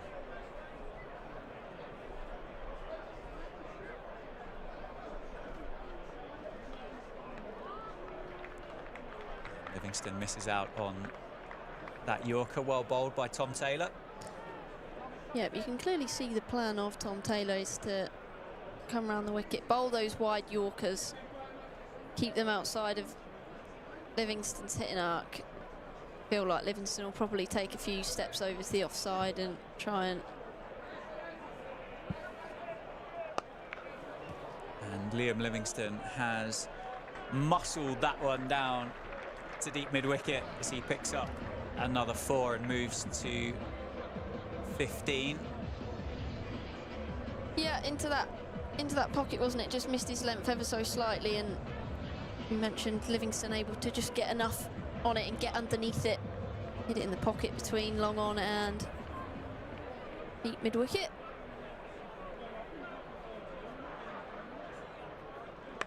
That's a full toss from Tom Taylor, and looks like Vasconcelos has eventually done enough to stop that going for 4, I think.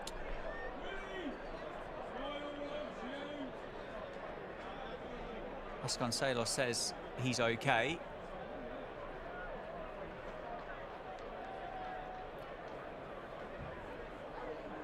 Livingston picks up a couple anyway. Good work by Ricardo Vasconcelos on the boundary edge.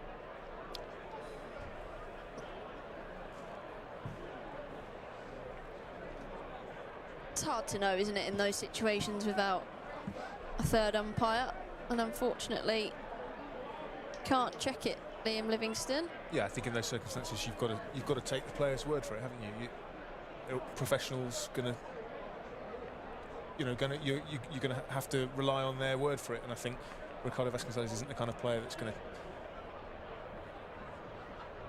say he hasn't stopped it if he has. Good Yorker again from Tom Taylor.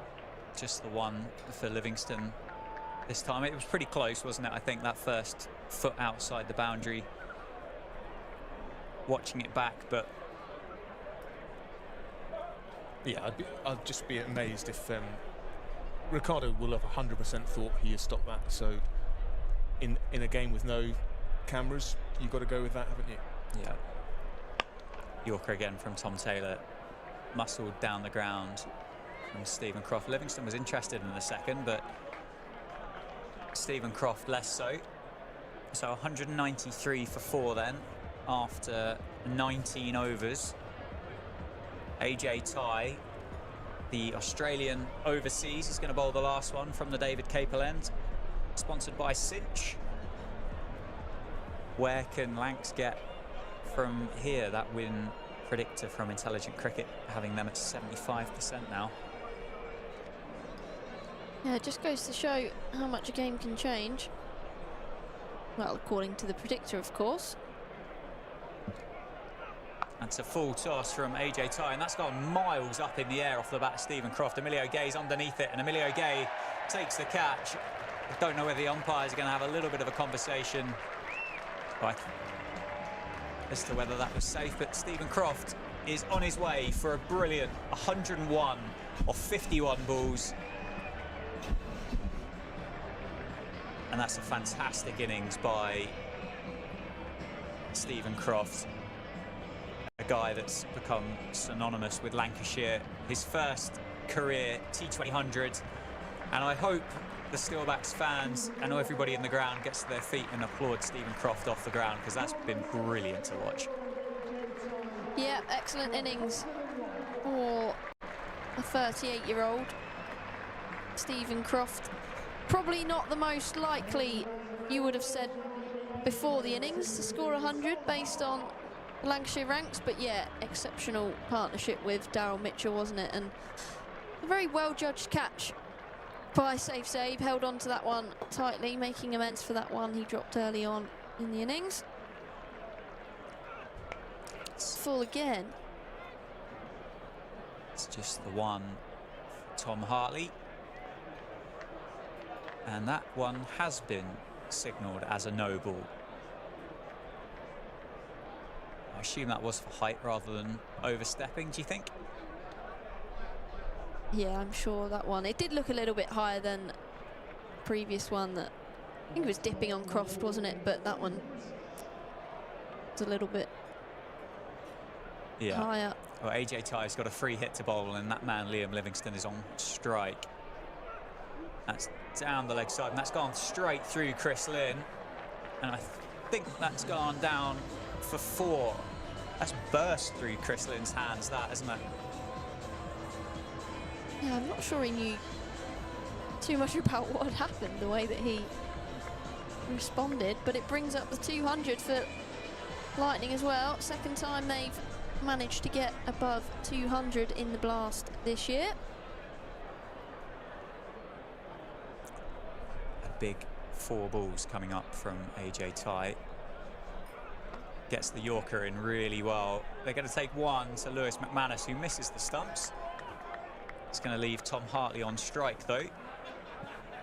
So a small win, I think, for the Steelbacks there, having Liam Livingstone at the non-strikers end for what they hope will be the next 3 balls.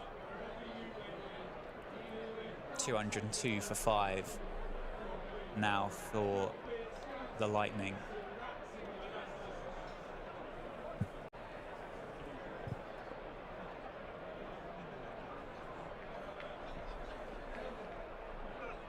That's gone up, and there is a chance in the deep. And Ben Sanderson makes no mistake. He picks up the wicket of Tom Hartley. He goes for what I think is a couple. I don't think did he make 7? I'm not sure. Anyway, he's gone nonetheless. AJ Ty picks up his second wicket of the evening. Good catch by Ben Sanderson.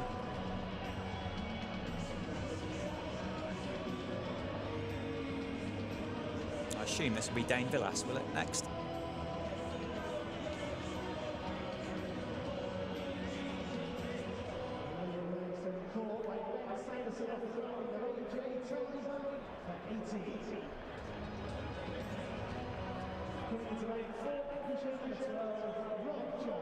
It's not, it's Rob Jones. Important, though, for the Steelbacks to pick up the wicket there, wasn't it? To keep Livingstone at the non-strikers end.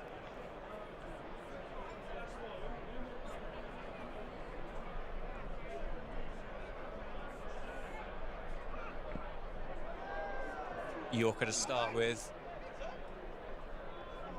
And Liam Livingstone through. So he will take strike for the final 2 balls. He's on 23 off 12. The Lancashire captain, and Lancashire 202 for 6. Apologies, it's the last ball of the innings. Scoreboard's in all sorts again, isn't it? It's playing tricks with me. Anyway, AJ Ty to Liam Livingstone, last ball of the innings. Full toss and muscled into the leg side. Rob Jones going to come back for 2 and a misfield at the non-strikers end. But eventually there is a run out. Not at the end that we thought it was going to come, but Liam Livingstone's run out for 25 in the end. So the Lightning finished 204 for 7, giving the Steelbacks 205 to win then in the second innings on this cracking evening here at Wantage Road? Sam, Joe, Sam, I'll come to you first. What have you made of that? Well, so we've had 300s in the blast here at Wantage Road so far this campaign. Graham Clark, when Durham chased down a total easily. You guys saw Chris Lynn against Leicestershire. And then that innings tonight by Stephen Croft. And based on what I saw, and I'll ask your opinion as well, I think that's the best we've seen here, just because of the situation he came in at, the way he paced his innings, realising that he had to sort of get himself in, and then targeting the bowlers he felt he could score effectively off. So I think that's a sensational innings from the veteran. I don't know what you guys think. Would you agree? I think I'd struggle to argue. Yeah, no, I definitely agree, and I'd probably say it's even worth 20 or 30 more, based on the context of the game and the situation he came in at. Really showed his experience and his class, and I guess just what a massive contributor he is for this Lightning team. Yeah, it's just an excellent partnership, and the Steelbacks didn't really have any answers, it felt. I think I mentioned there were only, would have been probably nine or 10 dots in their partnership. Just really struggled to build any sort of pressure and halt the momentum of those two when they were going. Yeah, so just run you through the scorecard quickly. I think it's still trying to update throughout that last over. I'm not quite sure entirely what's going on, but Phil Salt made 12, Josh Butler 0, Luke Wells 5, Stephen Croft 101, Daryl Mitchell 48, Liam Livingston potentially 23. I think they're trying to work out as to how many he has actually made with the run out at the end. Then Tom Hartley 1, and Dane Villas, who is in fact Rob Jones, was 1 as well. David Willey 4 overs, none for 29. Ben Sanderson 4 overs, 2 for 29. Tom Taylor 4 overs, 1 for 40. AJ Ty, again, they're still trying to figure out what that last ball was worth, but he's gone for 2 for 41 at the moment. Freddie Heldrick 2 overs, none for 36. Saif Zabe 1 over, none for 17, and Justin Broad on debut 1 over, 1 for 7. Yeah, if my maths are correct, then having been 25 for 3 or 4.4, they then scored 179 runs off 92 balls, which is some comeback. You know, there's that, keep talking about that stat about power play wickets, but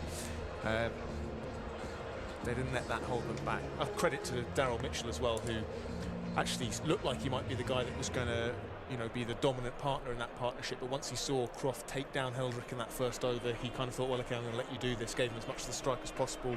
Comes away with a pretty handy 48 of 33 balls, but was happy to let Stephen Croft play the leading role. And as I said earlier, I just think that was batting as a pair at its best there. And I don't know how many T20s the two of them have played together, 400 and something probably, but it's you know, all that experience showed, and that's a lesson I think for any middle order batter in T20 cricket about what you can do even after getting into trouble early on. You don't need to panic.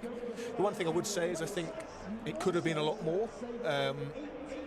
What were they? 100 and, well, when Croft went 190, sorry, when Mitchell went 171 for 4 of 16.4, if he was still, had stayed there, Croft had stayed there, then we could be looking at 220, 230. So, you know, people talk about 200 being par at Wantage Road.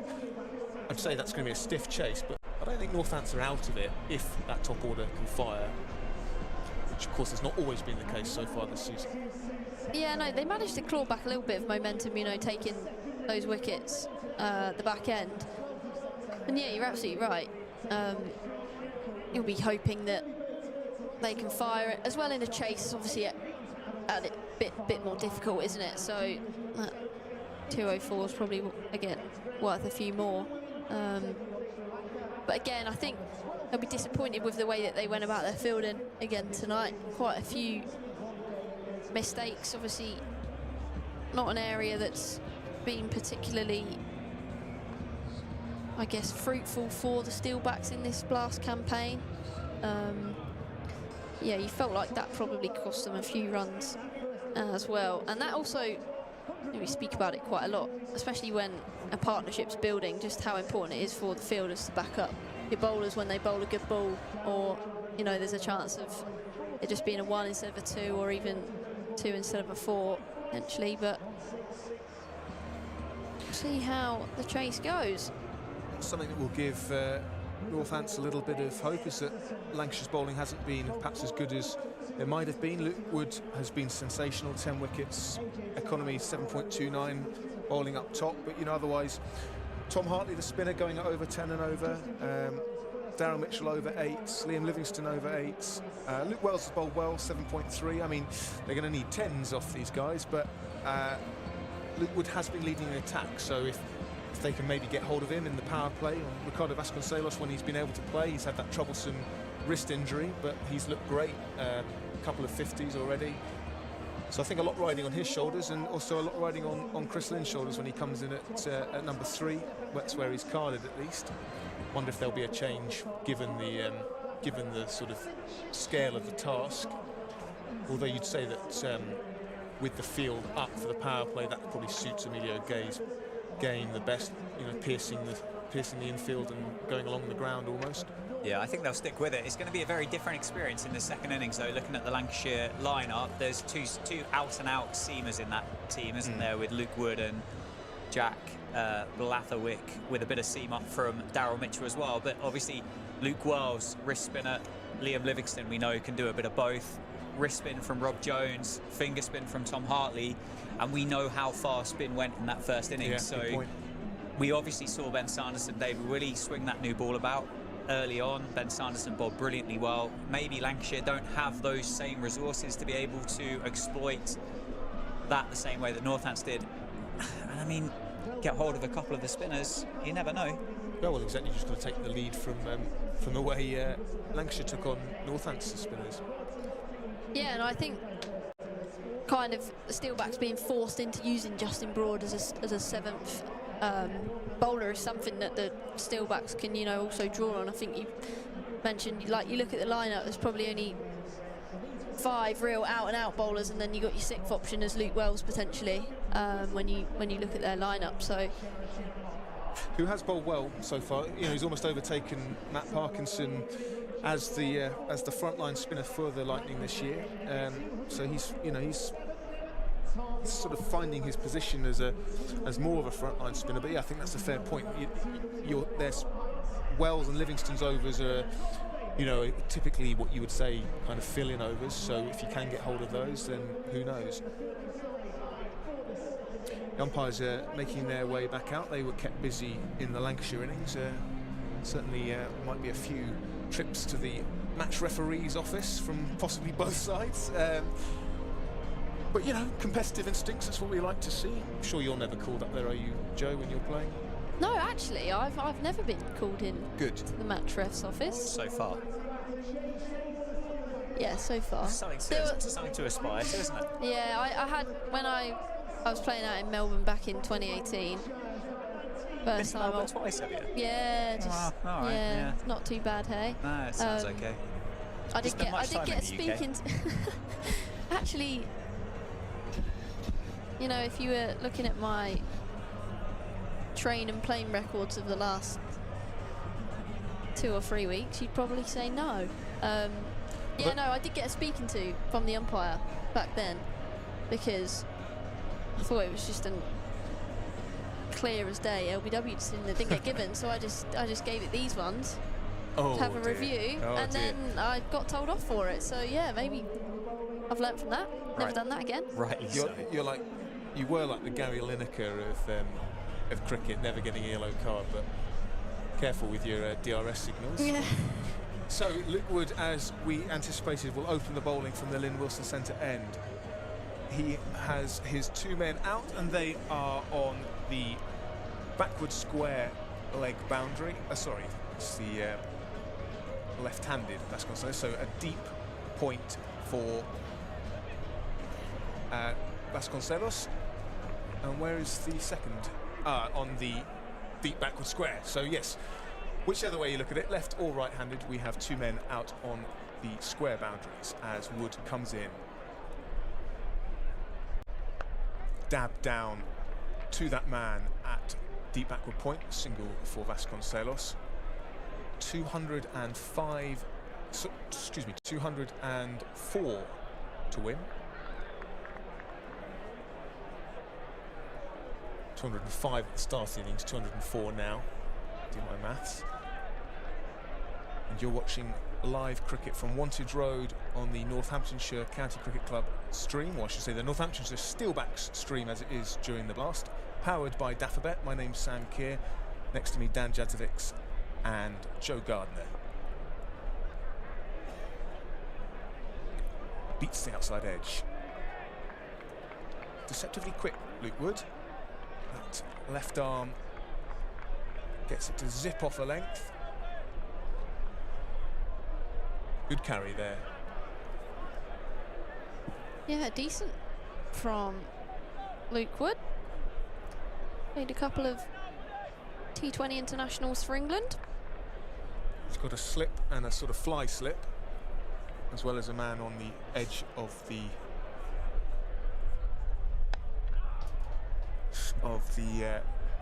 edge of the ring on the 45.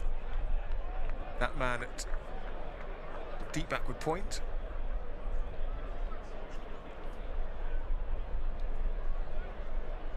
Those are the two men on the onside, otherwise 3 men in the ring on the offside, and sorry, 3 men on the onside. The man on the 45, the deep backward square, and the mid-on to Emilio Gay,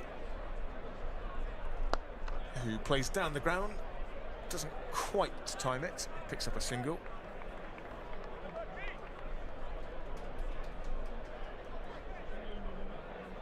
Bit of wristy bottom hand there from Emilio Gay, wasn't it, to get himself off the mark. Tidy start so far from Luke Wood.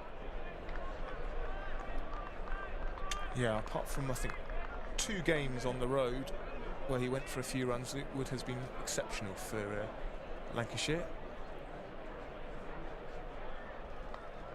Nice shot. That'll be 4. The first boundary of the Steelbacks chase goes to Ricardo Vasconcelos. Nice bit of timing there from Ricardo. A shot that these two like to play regularly. Yeah, his stance almost mirrored the shot, just opening up and dabbing down. Lovely shot and well placed. Intelligent cricket from Ricardo Vasconcelos.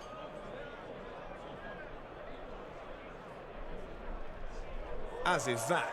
A lovely little paddle over the keeper's head. Back-to-back boundaries. Ricardo Vasconcelos looking in good touch. That wrist causing him no problems there with that shot. Just takes a step over to the offside and lets the pace on the ball do most of the work. Great stuff from Ricardo Vasconcelos. So 10 off the opening over. Pretty much up with the rate. A good start, Joe. Yeah, excellent bit of batting. Bold, confident from Ricardo Vasconcelos. Well executed ramp shot. Just the 3rd ball of his innings. You love to see that. Hopefully that's a sign of things to come. And I must say, he has looked in good touch when he's played so far this year. Young Jack Blatherwick from the David Capel end with an identical field. Just his 3rd senior T20 appearance. Well, very nicely in his debut, went for a few in his 2nd game, so a bit of an unknown quantity for the Northamptonshire batters. Back of a length, and Emilio Gay just rides it directly in front of him. No run. And dot ball actually brought Steelbacks percentage up, which was a bit strange.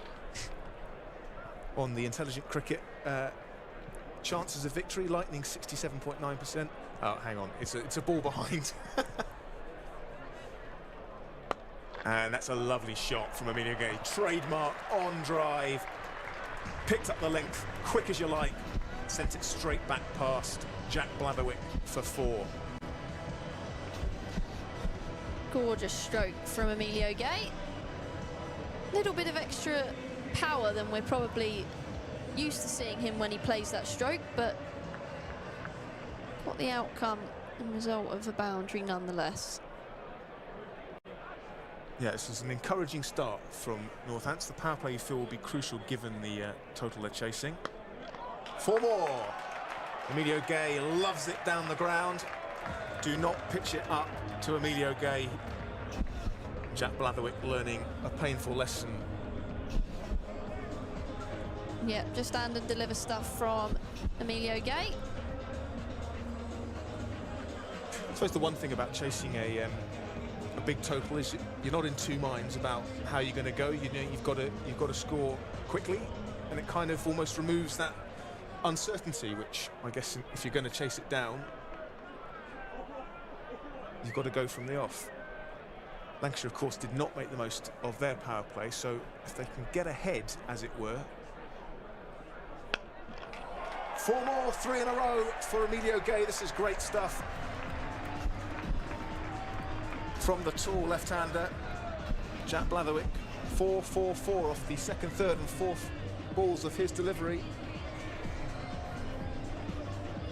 Yeah, brilliant stuff from Gay. Clearly an area that he's looking to target with those 2 men up in this power play, prompting a field change. That man at deep point comes up, and Blatherwick will be coming around the wicket to Emilio Gay now, as we've got 2 out on the leg side. Yeah, signalling that this might be a short ball. It certainly could do with being a little bit shorter. Those last 3 deliveries right where Emilio Gay loves them. It is a shorter ball, and Emilio Gay looked to give himself room and play it down to third, but it kind of just followed him, and in the end, a dot ball. Yeah, not a bad option. He knew that the short ball was coming, didn't he, Emilio Gay? And see, with third man up, again, an area that he obviously backs himself to find the gap with. Pretty good space. Pretty good bouncer, actually, following him. Shorter again, and this time Gay opens the face. It heads out to the substitute fielder, George Bell, for 1 bounce. That completes the over. 12 off it, 22 for naught after 2. And bang up with the rate. Good start from the Steelbacks. Who's off the field, Joe? Have you worked that out? Classic, isn't it? Stephen Croft scored a few runs in the first innings. Oh, that's it. I'll just have a little... Done my job. I'll have a sit down, lads. Thanks. Oh, who can blame him? He has earned a breather after... Well, he took all our breath away, really, with that innings. Wonderful to see. And Northants will need someone to play a similar innings to get up to this. It's clearly a good pitch. No demons in the wicket. As Luke Wood starts his second over. A quick left armour. That is a big shout for LBW. Luke Wood loved it. Rob Bailey, not so much. It was an attempted scoop. See it again here. If he just got himself outside the line, just outside the line, I think that's what Rob Bailey was saying. Certainly would have been knocking middle stump out, but and, 1 leg by. Not the first time we've seen these Lancashire players have a few choice words with the umpires as well.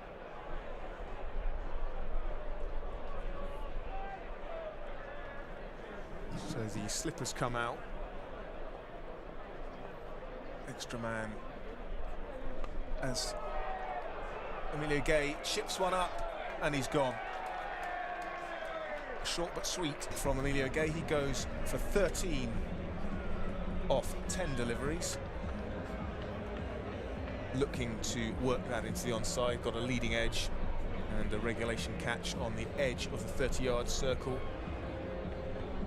for the man at mid-on. Just coming round. Just over Shodden.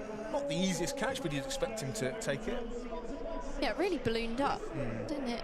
Leading edge off Emilio Gay's bat, and I don't know if there might have been a late movement potentially. It certainly angled as if it was going down the leg side, so Emilio Gay just trying to play it quite square, caught out off the outside edge.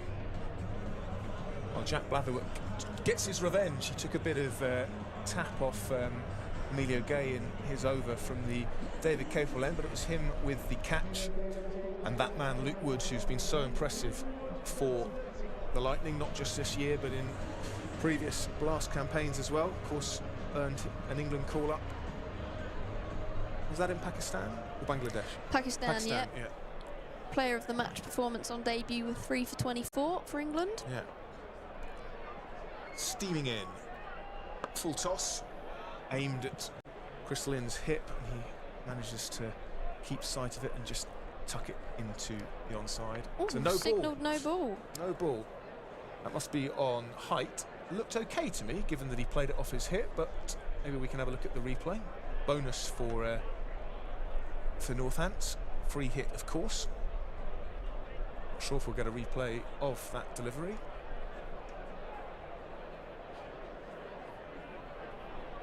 We'll have to take Rob Bailey's word for it. And ultimately, his word is the word that matters, as we have learnt so far in this game. No point disputing it. So it'll be Ricardo Vasconcelos who gets to have a free swing at this one. Swing he does. Out of the ground. Onto the top of the tent at least. 6 runs for Ricardo Vasconcelos, who makes the most of that free hit. Not the greatest delivery from Luke Wood. Bit of a long hop. And we know how good Ricardo Vasconcelos is against the short ball. Made no mistake there. Absolutely walloped onto the top of the bar. Got underneath that and helped it on its way, didn't he, Ricardo Vasconcelos?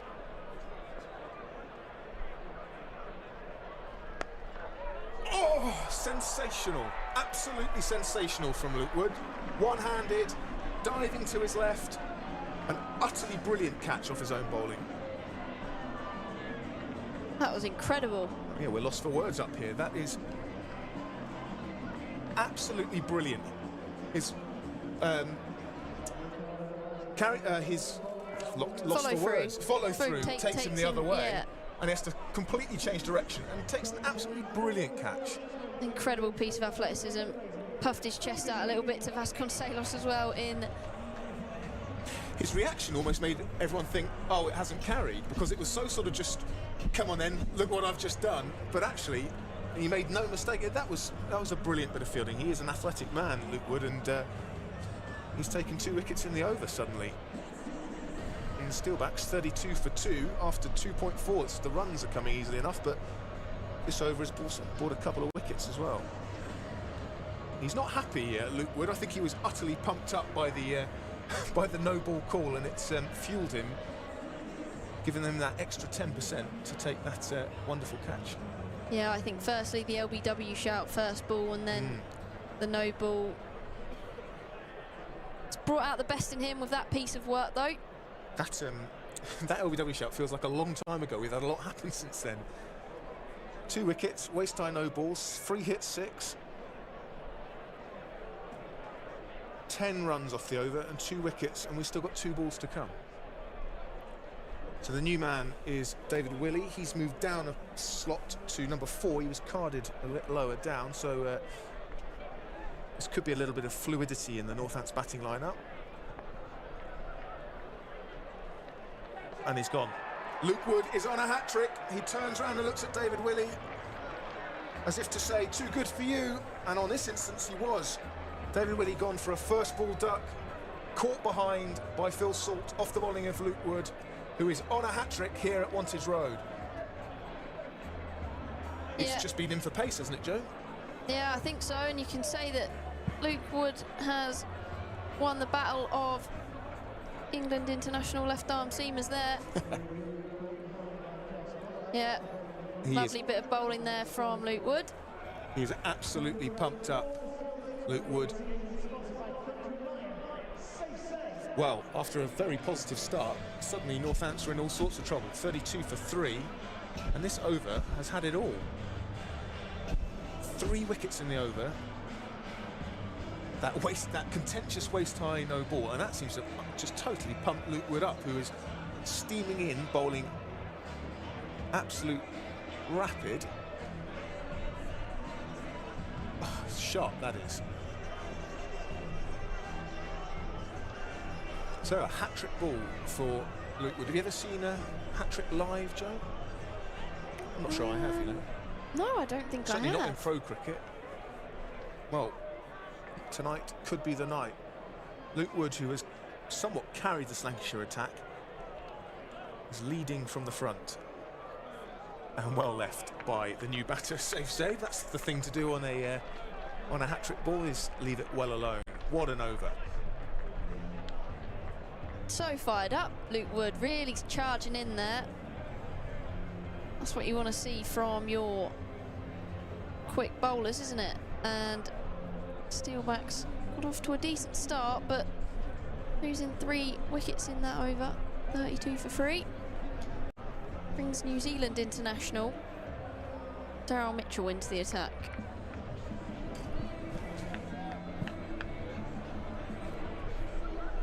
Three overs left of the power play. Mitchell into the attack with his 2 men out being the men at deep backward square and deep mid-wicket. Otherwise he's got 5 men on the offside in the ring.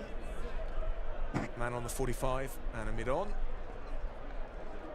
And Chris Lynn just tucks it off his hip. Gets down the other end.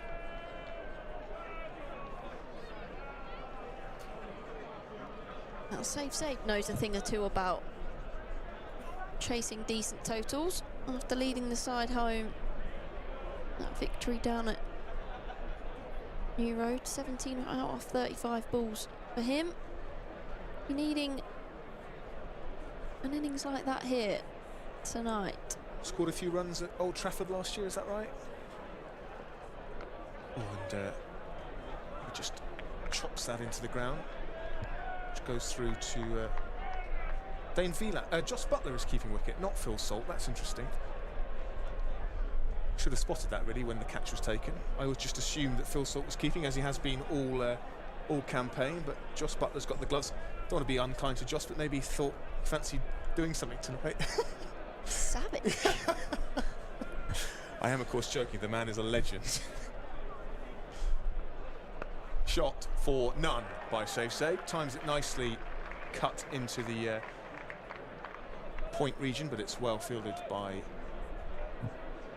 George Bell, the substitute fielder, and another man who has taken the gloves for Lancashire so far in the blast. It's incredibly sassy from you there, Sam. I feel bad now. I thought the guy who's led this country. The second you said it, I thought you might have regretted it. I'm not sure a frankly uncalled for barb from me is really going to worry Joss Buttler. What, the double World Cup winner being sledged exactly. by Sam Kerr in the Northants commentary box. Exactly. Oh, big man up here. How many T20 internationals have you played, Sam? Yeah. Fair point. My apologies to Joss. It does pose the question, though, why he is keeping. I don't know if Phil Salt's got a blow or Joss Buttler just decided he needs some time behind the stumps. And he's in action there again with a short, wide delivery from Daryl Mitchell that can't have been that far away from Chris Lynn's edge, given the reaction. That seemed to seam away off the middle of the track. Tidy start here from Daryl Mitchell. Yeah. Took 3 for 9 in the previous game against Worcester. Not a man it's easy to get away, is it? Spells that nagging back of a length. Rolls his fingers over the ball, tucked into the onside, 1 run.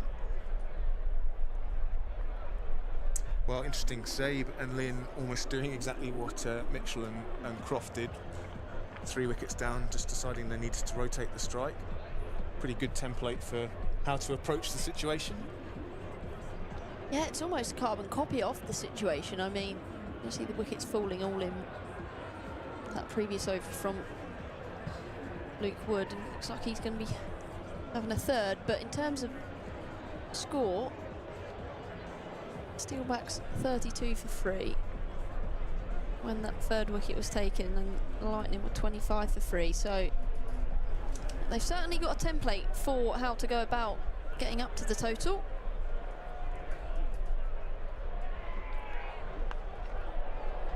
Four runs for Chris Lynn off the outside edge. Races past Luke Wells, the man at sort of deep gully almost. When you're chasing 205 for victory, you'll take them how they come.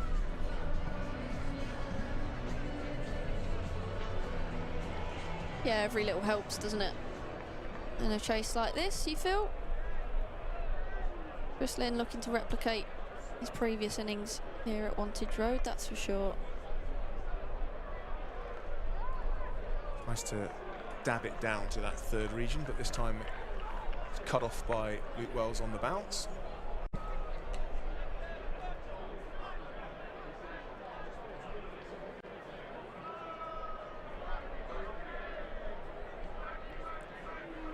There are a few travelling fans currently through the effects mic there that have made the journey down on the Friday night to Northampton.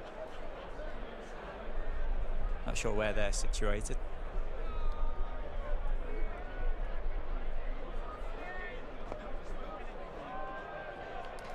It's quite hard to tell actually, isn't it? 'Cause it's absolutely rammed. Ground is teeming. People sat out in front of the advertisement boards down on Sunset Boulevard. Yeah, look at that. Although that does prompt a bit of anxiety in me in terms of how close proximity they are to the boundary edge.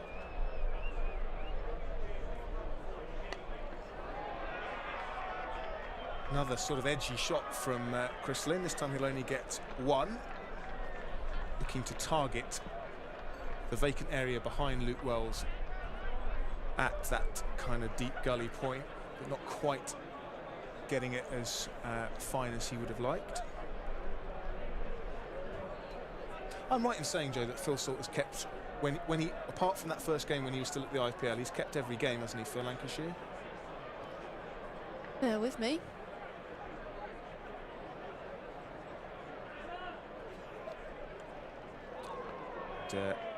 Save thinks about helping that on its way, but instead decides to let it go through to the keeper, Joss Butler. No, Butler kept in the last game against the Rapids. So apologies to you were incorrect. Yeah, not for the first time. Apologies to Lightning supporters. I guess it makes sense for the England white ball keeper to keep wicket as and when he deems fit.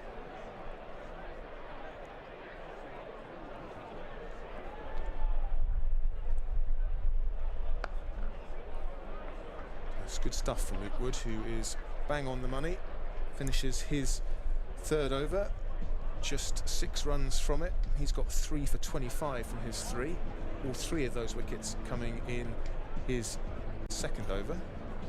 As I hand over to Joe for lead comms.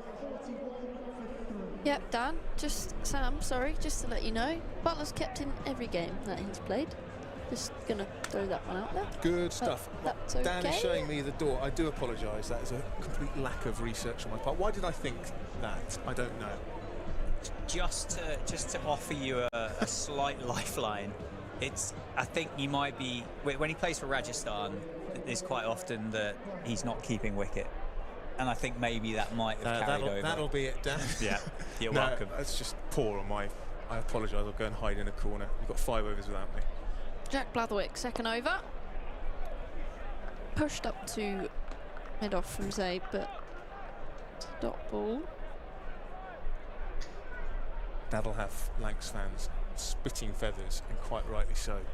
Tune in, watch your team play, and you've got some moron saying, why is Phil Salt not keeping? Because he hasn't done all season. Final over of the power play. 5 balls left in it. Gorgeous, absolutely gorgeous from Sabe into the top tier of the Turner stand. 6 runs straight down the ground. As good as it gets from Sabe. Hold the pose, update your Instagram profile. Lovely shot. That's the biggest one that I've seen here at Wantage Road so far this season. I haven't seen anything go up into the top tier at the David Capel end this year, I don't think. Tom Taylor hit one onto the roof. That was a while ago.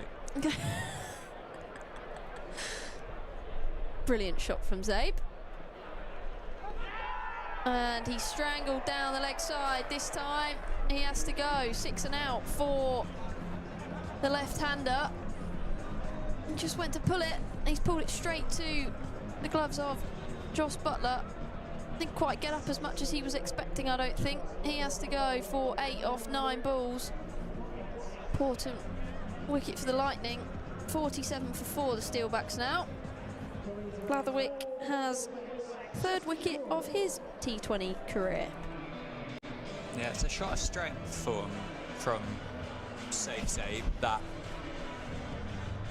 That shot off the short ball from the seamer just gets inside it and tries to almost muscle it down over fine leg, but obviously just got a little bit of a tickle or a bit of glove on that through to Josh Buttler, which brought the end of his innings this evening. 4 down now, as Joe's just said in the power play. I mean, that over from Luke Wood was almost shell-shock, but the debutant is in the middle. Yeah, what a time for Justin Broad to come to the crease. We mentioned scored plenty of runs in the second 11, 346 in the second 11 T20 competition this year, averaging just under 50. Pushes that straight up towards mid-off for a dot. Yep, strike rate 155, 450s with a high score of 71 off 48 against the Birmingham Bears. Had a partnership in that game with Chris Lynn, worth 56, and they'll be hoping to have at least double that, you'd think, if the Steelbacks are going to get anywhere near this total. 2 balls left of the power play. Short, tucked into leg side from Broad. He gets off the mark. His first runs for the Steelbacks. Yeah, I think he's got 8 50s in 14 innings this summer for the second 11 for Northamptonshire, which included 50 against the Dutch side and in a rain-affected game, I think. 95, 35 over match that was. He scored 95, yeah. Good numbers behind him, that is for sure. So final ball of the power play. Steelbacks 48 for 4. Chris Lynn, runner ball 8. Nudged into the offside. They'll just come through for a single. So Steelbacks 49 for 4 at the end of power play. Rounding off a tidy over from there, Jack Blatherwick. 1 for 8 off that one. So they are ahead.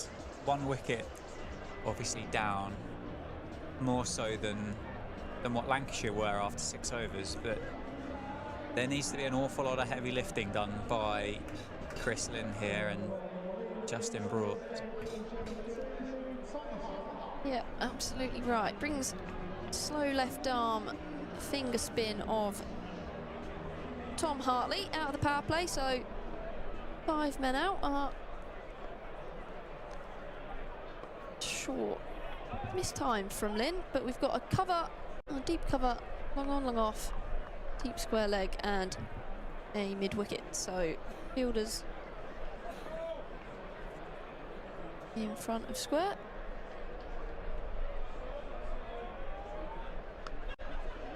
Pulled that out towards the man at backward square, George Bell.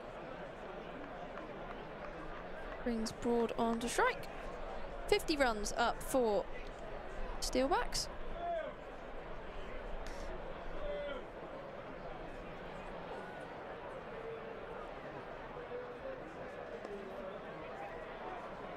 Just defended out towards cover. Thought he might have had a chance at a single, but turned it down. Reverse sweep from Broad, excellent, well executed. Will it go all the way? Yes. Well, that's one way to score your first boundary in Steelbacks colours. Lovely, lovely piece of work from Justin Broad. That's a lovely shot, isn't it? Lovely shot. It's got a unique stance. You have a watch of him. Gets the bat in a unique angle. Back of the length, timed nicely up towards long off. Broad moves on to 6. Tom Hartley leading wicket taker in terms of spin for the Lightning last year. Again, another single taken up towards long off to complete Hartley's first over. Steelbacks 56 for 4. So 149 required, 11 and a half and over. What are we going to see here? That reverse sweep. Yeah, well worth re-watching that. Almost cut off by the fielder, but not quite. Well executed from Justin Broad. So we're going to see spin of Luke Wells into the attack now as well. Is Chris Lynn going to target him much the same way Stephen Croft did to the left arm wrist spin of Freddie Heldrick in the first innings? Let's have a look. Dragged down. Doesn't get hold of it. It'll be a dot. Got away with that one, didn't he? He did slightly, yeah. They find themselves, the Steelbacks, in a pretty precarious situation, though, don't they? They've obviously lost one more than the Lightning in their first innings. They don't quite have the licence to inside go edge. Potentially as hard as what Croft and Mitchell were able to do so with the batting that then they still had to come. So it's going to be a really, really interesting partnership, because some of these spinners for Lancashire, they've got to go the distance if the Steelbacks stand a chance of winning this game, or at least getting close. You're not wrong. Driven nicely. That'll be 4 for Justin Broad. Beats the dive of Liam Livingstone at extra cover. All the way along the carpet. Lovely shot. Got his hands through that nicely, did Justin Broad. It's a very wristy flick, wasn't it? That was good enough to pick up his second boundary. I'm not sure which one I prefer. Do I prefer the reverse sweep or the wristy flick through cover? I don't know. It's a tough choice. Wells in again. Short. Hit out towards long on. Bounces just in front of him. Thought for half a second, was it going to be a catching opportunity? But in the end, fielder does well. And it's just a 1 to Justin Broad. Couple balls left. Luke Wells first over. And slightly short, but slapped out towards Rob Jones at a deep cover point from Chris Lynn. Timed nicely. Yeah. Just want these two to stick around for a decent period of time. Do exactly what Croft and Mitchell did for the Lightning. Yeah, and timed nicely off the back foot from Justin Broad. He'll keep the strike at the end of the over. Steelbacks 64 for 4 after 8. Yeah, it was a good over, wasn't it, for the Steelbacks? Justin Broad striking at 150, which is just about what he's been going at, I think, for the second 11 so far this summer as well. I was quite the pull shot down to long on surprised me slightly. The Lancashire field is just going off, actually, that did the fielding there to get I think that's Dane Villas, isn't it, number 33, to get a bit of treatment. I didn't think that was going to get anywhere near Dane Villas. Second over for Hartley. Goes to sweep, but misses that time. It's not very often you have 2 subfielders on the pitch, but yeah, absolutely right. Like, it may have hurt him a little bit. I suppose when you can bring 3 overseas, you can have 2 subfielders, can't you? There is that. A little bit of turn on offer there for Hartley. 2 dots to start his second over. Strength and depth in there for the Lightning on show.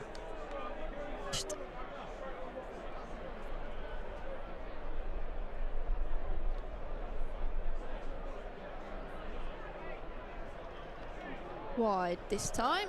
Wide, duly signalled there.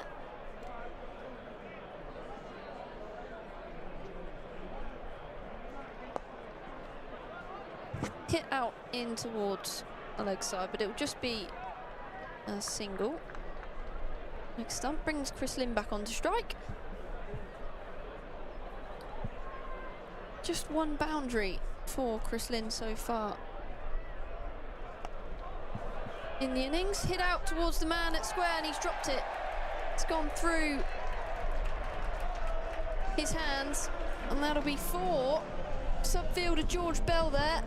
And you just wonder how big an opportunity that might be for the Lightning in the context of this game. He thought he'd got enough of it, but yeah, Chris Lynn thought he was on his way there. Wide again this time from Hartley. Yeah, big chance drop there from George Bell. Hartley's just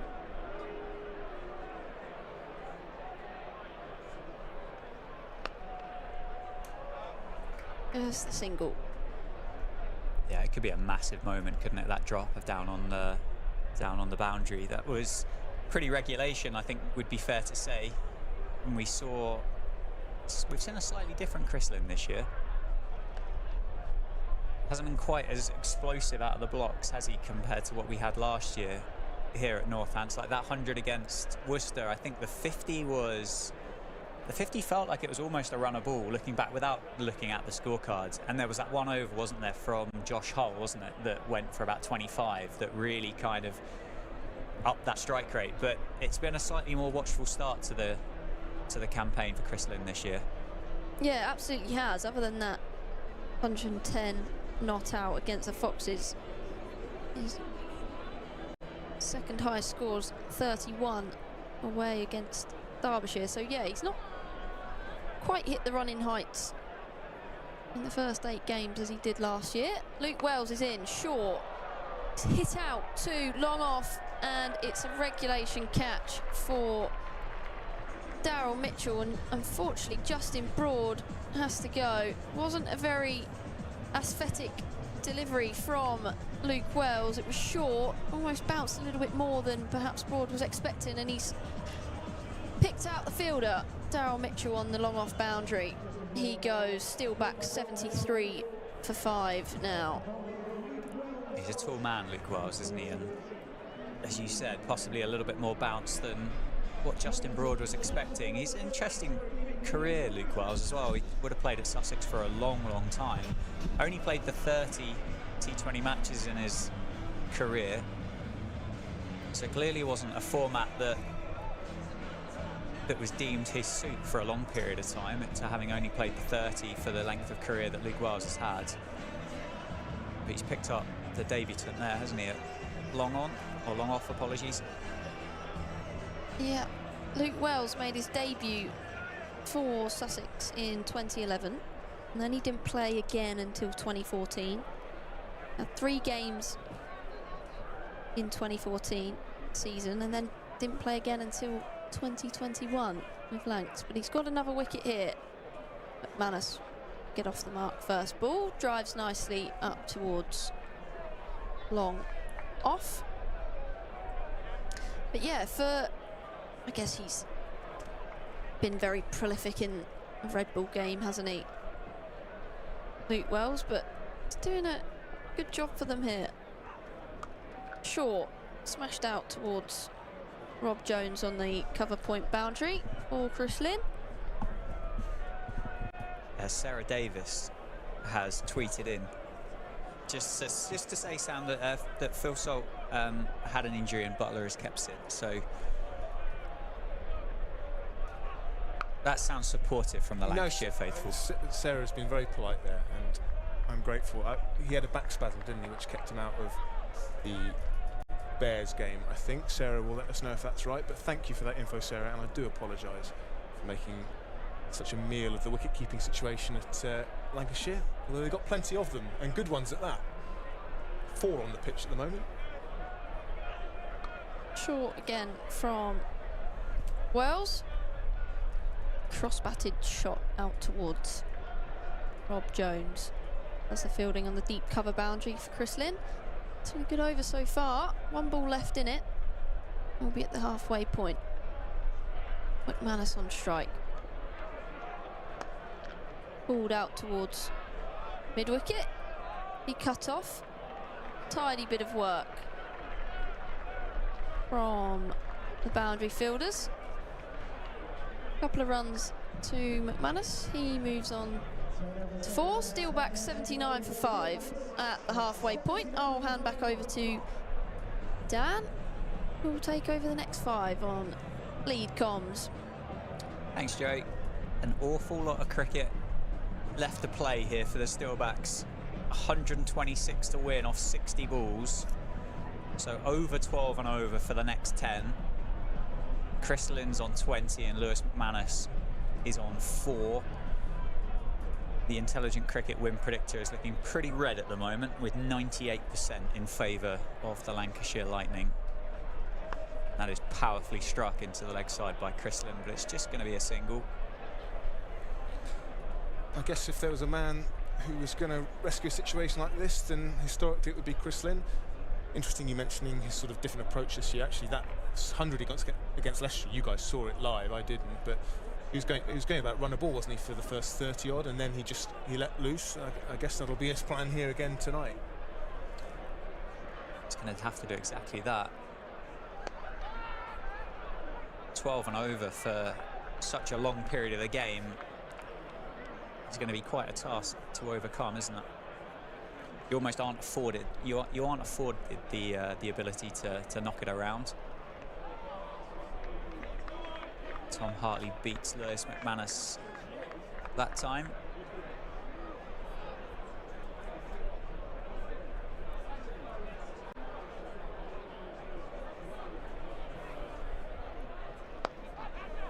It's played down the ground by Lewis McManus. And ousted wicket-keeper Phil Salt does the fielding. I imagine Lewis McManus will be relishing actually this opportunity. He's, you know, from everything we've heard, he's a real competitor, and now he's got a chance to show. That's gone straight up from Chris Lynn. Lancashire fielder is underneath it and completes the catch. So Chris Lynn has gone for 21. The Steelbacks now 6 down with 81 runs on the board, and that's a long, slow trudge off for Chris Lynn. Oh yeah, even more on Lewis McManus' shoulders now. He'll have a lot of work to do. He is, of course, at the moment the highest striker in terms of strike rate for the Steelbacks this season. Joe, looking at me, is that right? I'm pretty sure it is. Well, I'm doubting everything now tonight. But yeah, he's gonna have a huge amount of work to do, and you feel with the departure of Chris Lynn, Dan, that the chances of a Steelback successful chase are looking pretty remote at the moment. Yeah, unless we get some of the greatest hits from Smooth FM's Tom Taylor. He scored that magnificent 40. Sam gave me a nod of approval on that. I like that. Get the dad jokes in, Dan. What a guy. But Tom Hartley picked up the big wicket of Chris Lynn in his 3rd over. He's got 1 for 18. That's played into the offside by Tom Taylor straight away. I think that's going to at least be a couple. It is cut off on the boundary. So it's 2 off the last ball of the over. And 83 for 6 then. The score after 11. 122 to win off 54. Yeah, the Steelbacks haven't been able to get hold of the lightning spinners in the same way that the Lancashire batters did to Heldrick and Zaif. Hartley and Wells bowling well here. Bowling to their fields, varying the flight of the ball. Nick Wells a little fortunate to pick up a wicket with the ball that he bowled to get it, but otherwise he's been pretty good with his leggies tonight. And it's dropped into the leg side by Lewis McManus. Not going to come back for 2. As you said, Sam, they've both bowled very well so far. In what was clearly a very pre-planned onslaught for the Steelbacks. Spinners hasn't been repeated at all, has it, on the Lanc spinners. That's full. Beats the dive at cover, so it'll be a single for Tom Taylor. Yeah, I think the main difference is every time the Steelbacks have tried to take on the spinners. They've picked out the man, whereas Stephen Croft was clearing them with ease. One more for McManus. I know, Joe, you're taking a little bit of a breather at the moment, but I'll ask you the question. I mean, what can the Steelbacks do from here? Like, what would you be looking at from your perspective? What are their options?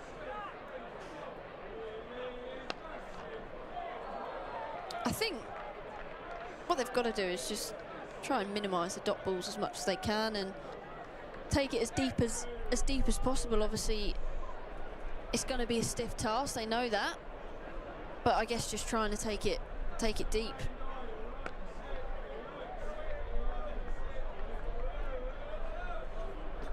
I would have asked you, Sam, but I thought Joe was slightly more qualified. Absolutely right. Well, the DLS is 133, so if that's anything to go by, it gives you a state of the game, as does the intelligent cricket, which is still hasn't quite gone to where it decides that one side's so likely to win it kind of turns off, but it's not far off. 97.7% Lightning, 2.3% Steelbacks, which I have to say probably seems like a fair reflection of where we are at the moment. It's a tricky one, isn't it? It's one of those where I think I said earlier in the season you want to try and get as close to the total as you can, but if that means you're bowled out in trying to go for the boundaries, then so be it. But it's tough. Only 4 wickets in the shed and 8 overs to go. Powerfully struck by Tom Taylor, who's going to pick up another one. He hits the ball very hard. Tom Taylor. Tom Hartley's going to bowl out. He's going to bowl his 4th over. He's got 1 for 21 so far. Bowled very well from the Lynn Wilson centre end this evening. Shorter, and Lewis McManus drops that one into the leg side, and will just be another single to the score. Been a good performance in the field, with the exception of that drop catch from George Bell from Lancashire this evening. And that's gone up and it's gone down. It'll be safe. It'll be just a single. Tom Taylor, Luke Wood, the man that did all the damage at the top of the order, does the fielding. He was brilliant earlier on this evening.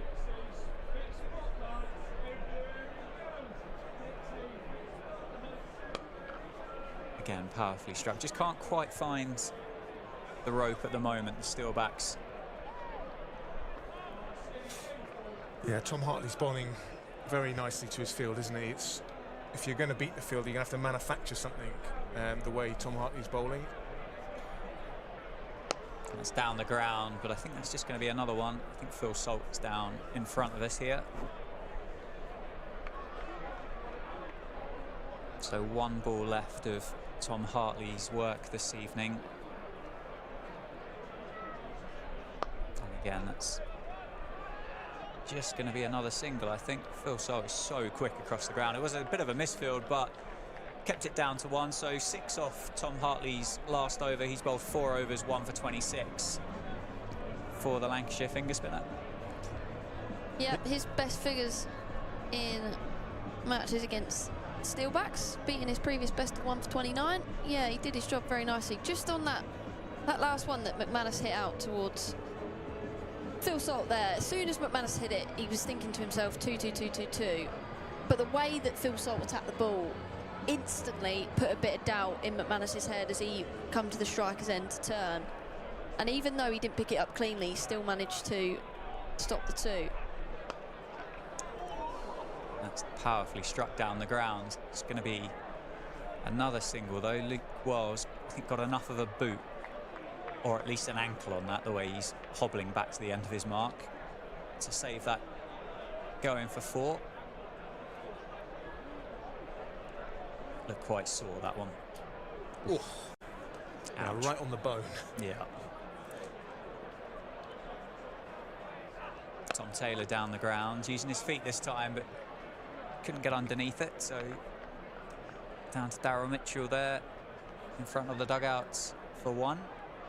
So 95 for 6 the score. 16.5 and over required from here. Got to say that it would take something pretty miraculous.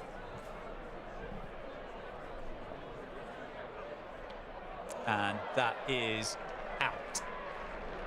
Lewis McManus has played all around that delivery from Luke Wells, and the Steelbacks are 7 down. McManus goes for 11. The leg spinning Yorker. Almost looked like it swung through the air. That I was just thinking to myself, he's almost bowling more like a sort of Ravi Bopara leg stump line, and that's paid off. The ball before when certainly one of the balls this over when McManus played it down the ground. It was that Yorker length. I just thought this is like watching a very sort of slow medium pacer, and he's done it. Yeah, just did the seam up, didn't he, and just got a little bit of shape from it. AJ Tye then, the new man for the Steelbacks. He's had a couple of cameos so far this season, but he's going to need an awful lot more than a cameo tonight.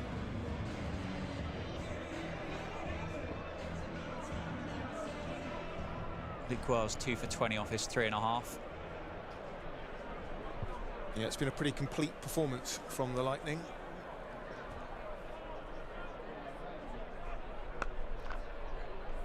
Again, down to Daryl Mitchell.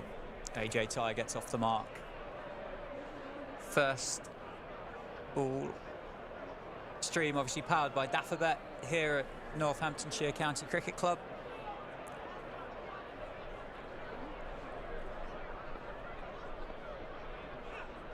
Bit of flight that time from Luke Wells. Tom Taylor and AJ Tye have a little bit of hand holding in the middle of the pitch, but safely get through for a single. I think what's been so impressive as well is that even when things weren't going their way at the start of both innings, Lancashire has sort of found a way to drag it back. Testament to the experience and the depth of their squad, I think. Yeah. Short ball from Luke Wells, powerfully struck down the ground by AJ Tye. I don't know whether Tom Taylor got out of the way of that, or whether the ball just evaded him. He didn't look like he moved that far. Oh my word! He's done well. He's done well to get out of the way of that one, because that was tracking Tom Taylor. But 4 to finish. Luke Wells is over. 100 up for the Steelbacks. 104 to win off 36 now for Northamptonshire, with AJ Tye and Tom Taylor at the crease. Luke Wells bowled his 4 overs and picks up 2 for 26. And it looks like Daryl Mitchell will return to the attack from the Lynn Wilson centre end. Eight overs of back-to-back spin there. Almost chalk and cheese in the way that Innings has gone about it. But I guess Luke would set it up very well, didn't he, in that power play for the Lightning. Down the ground, and that is going to be 4 for Tom Taylor. 4 off the first from Daryl Mitchell. I appreciate we are, the 3 of us here, we're on the Steelbacks payroll for this commentary, but from a cricket fan's perspective, I thought the way that the Lancashire Lightning approached their attack against Freddie Heldrick and Safe Save was so impressive. It was such a calculated decision to go against the guys that they saw as the opportunity, I think, because it just gave David Willey a real headache if they attacked and were successful against those guys. Short from Daryl Mitchell, and Tom Taylor's played that one into the leg side. It's T20 cricket at its best, I guess, in terms of being able to balance the risk that you want to take in an innings. Obviously, you see sometimes that doesn't pay off, and then the spinners pick up a few wickets and it swings in the Steelbacks' favour. But you've got to be brave in this shorter format of the game, and Lightning chose their battles well tonight.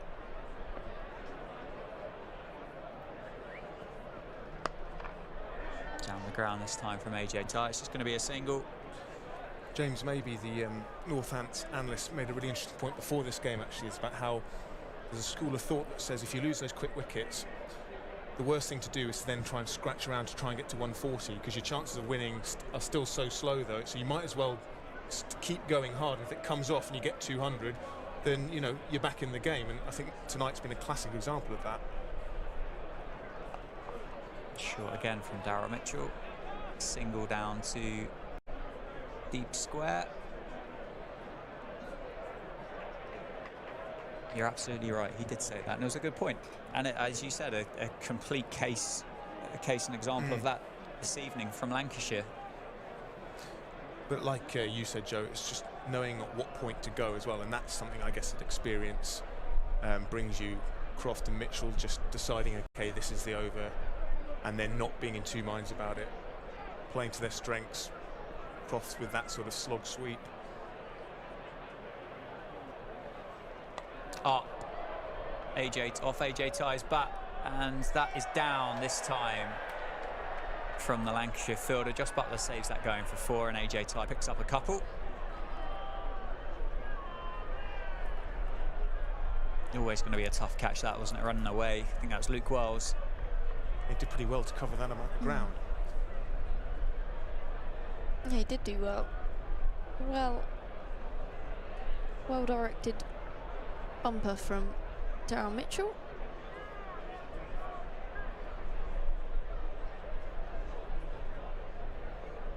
So 110 for 7 then for the Steelbacks. And muscled down the ground towards Phil Salt. And a single to finish Daryl Mitchell's over. So 111 for 7 then, 94 to win off 5 overs. The intelligent cricket win predictor is calculating at the moment. I'm not sure what it's calculating, but it's been calculating for a good 8 to 10 balls. Yeah, I think calculating might be a sort of polite way of saying this is done. how algorithm no longer works. Yeah, exactly. Well, we're going to see Liam Livingston come into the attack.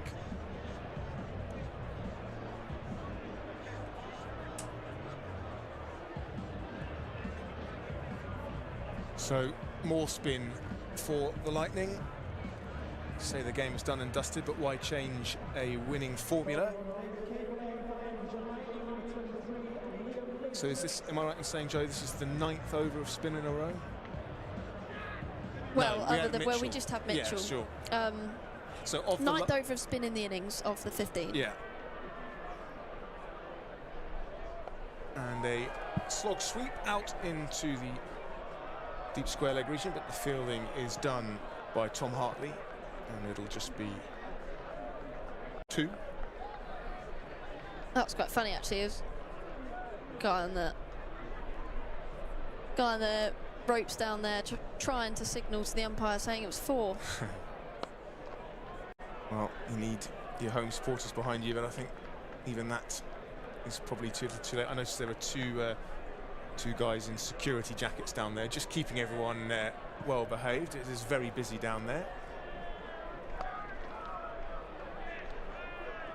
There's a slight element of going through the motions here, I'm afraid to say, if you're a Steelbacks fan. The required rate, 20 runs and over. Not impossible, but unlikely, Joe. Yeah, unlikely indeed, you're afraid to say, Sam. Liam Livingston pulls out of his delivery stride as if to say, I've spotted you there, AJ.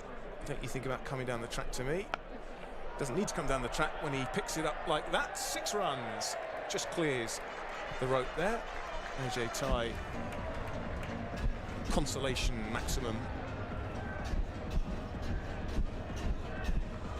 Picked that one up all right, didn't he? Yeah, I don't think he got all of it, but he fully committed to the shot and allowed himself to hit completely through the ball, which... It's these switch hits that AJ Ty is signalling very, very early. And Liam Livingston's having none of it. That's for the second time he spots AJ Ty's not particularly well disguised switch of stance. Go on, do it again. Yeah. Well, a bit of fun here at the end. Not sure the Northants supporters appreciate it. This time he goes through with his action, and ironic cheer as AJ Ty has nothing to do with that one, and it's 4 byes. That's just excellent. No matter about Stephen Croft's 100. That's the moment of the night for you, is it, Joe? Talk about full commitment to the shot. Talking about full commitment, that was high, and one bounce for. Bit of fun from AJ Ty to give this Northamptonshire home crowd something to cheer about at the end of a tough evening. And then he just hits a no-look 4. It's like watching Thiago playing in the midfield at Liverpool, hitting no-look passes. You're right. AJ Ty hitting no-look sweep shots. He was looking at his feet as the ball sailed behind square. Well, an entertaining over, which is good to see in a game that is otherwise gone. Daryl Mitchell continuing from the Lynn Whitson Centre end, with the Steelbacks requiring 76 off 24 balls. The run required rate's actually come down. It was 20, it's now 19. And that'll help as well. 4 more. Tom Taylor this time. I reckon they've just had a chat in the middle and say, let's just have fun out here. Yeah. For the last 4 overs, what have we got to lose? Absolutely nothing. Let's just have a bit of fun. Well, fun it is. Certainly been an eventful game. We've had all sorts, haven't we, Joe? As Tom Taylor doesn't quite get hold of that, they will sprint back for 2. We've had disputed waist-high no balls, disputed boundary fielding, a hat-trick ball, 3 wickets and an over. Liam Livingston pulling out of his run-out 3 times in a row. You missed that, Dan. It was quite entertaining.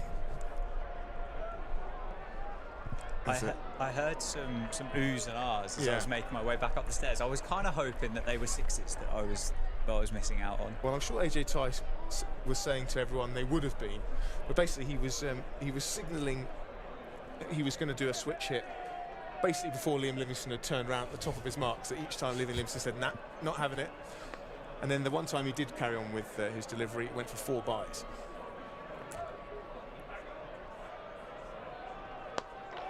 So, pitching wedge down to Phil Salt at long on.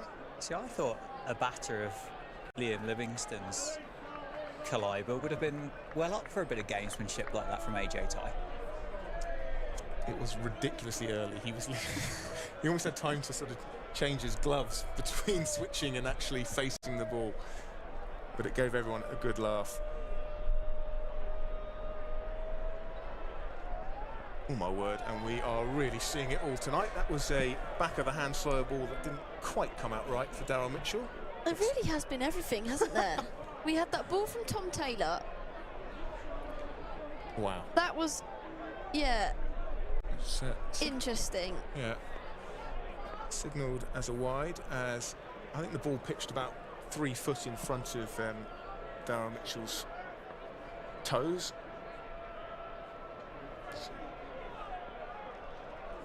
Big swing from AJ Ty. That was going a long way. Sadly, he got nowhere near it. Yeah, it's got a all the fun of the fair feel about it as we creep towards an inevitable ending here. And you forgot to tell Dan about the best bit of the previous Liam Livingston over. Last ball, the over. AJ Ty hit a no-look 4 behind square sweep shot. No-look sweep behind square. Superb. It is Ty on strike. What can he come up with now? Big swing. It'll only be 1. As George Bell, the substitute fielder who's been on for Centurion Stephen Croft all evening.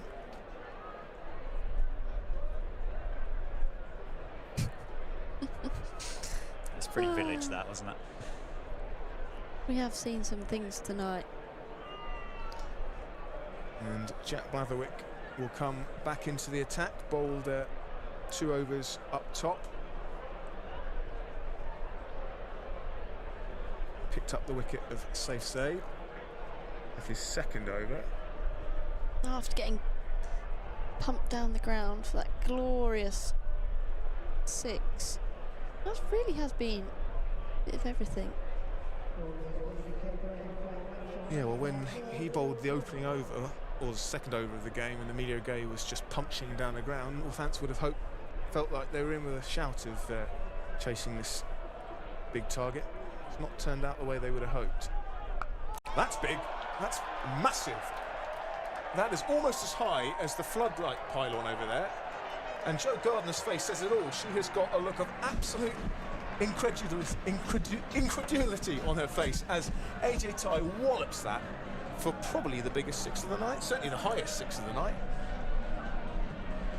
Wow. Absolutely smoked it. Down towards the blotter.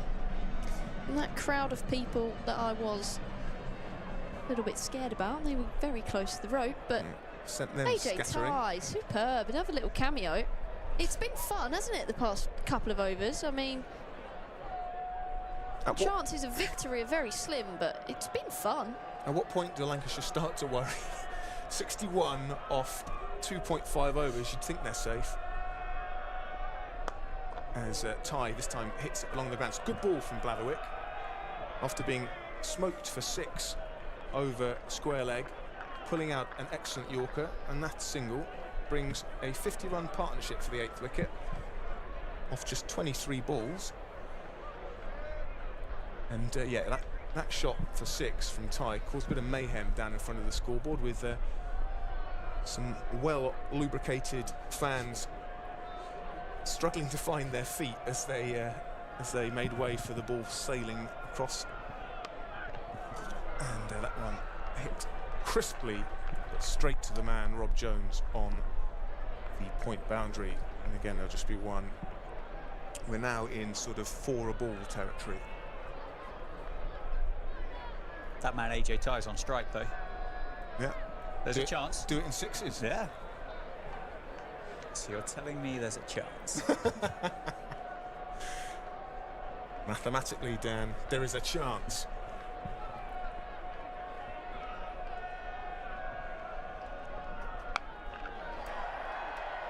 And there's still a chance. 6 more, I think.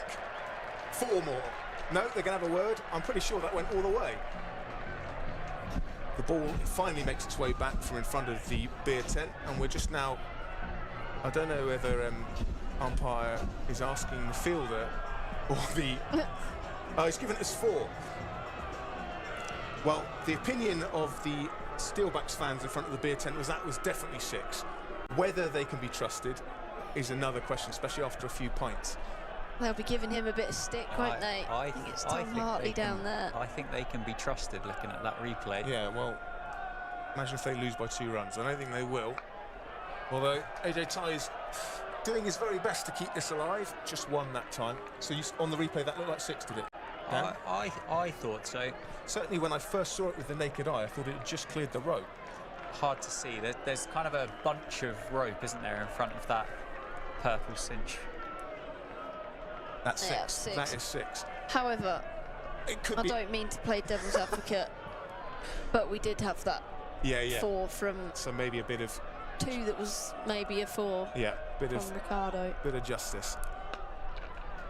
That's fine. I hate to say it, I think it's probably all academic anyway.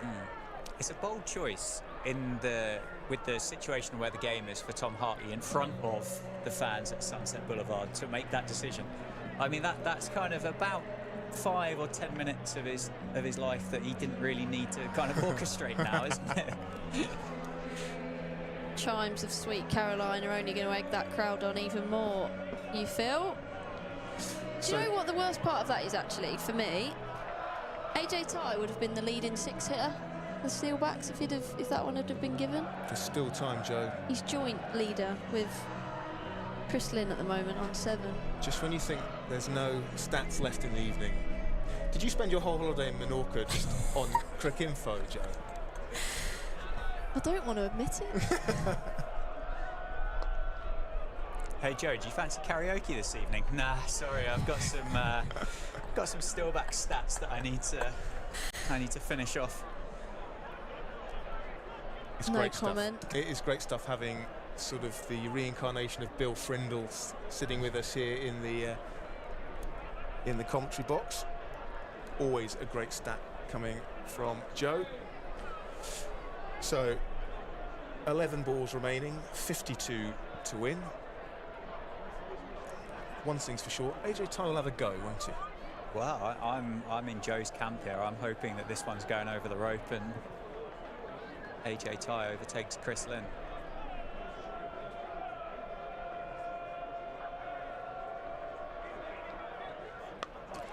He's given that a good go. It's up in the air and out. Tracking back was Jack Blatherwick, and he's landed nastily on his head. I hope he's all right down there. He takes a good catch in the end. It was a filthy delivery. But in the circumstances, probably not a bad one, given that AJ Ty had to swing at it, and all he did was spoon it up. I hope Jack Blatherwick is okay out there, running around from cover. I think he just whacks his head on the way down. Oh no. Goes over on it, maybe it's his neck. Yeah, that's his neck, but the physio is on. I think he's all right, he's up on his feet. But good catch in the end by Jack Blatherwick, who has 2 catches tonight to go with his wicket. It was he who took the catch to get rid of Emilio Gay, who had hit him for 4 consecutive fours in his opening over, but he got his revenge with that catch off Luke Wood. So AJ Ty goes for 35. Top scorer for the Steelbacks tonight by some distance. Tom Taylor, who's the man at the other end, is on 26 from 21. Otherwise, Chris Lynn, the only other man to get into the 20s, 21 from 21 deliveries. And Ben Sanderson is the man in at number 10 for the Steelbacks, with something of a mountain to climb.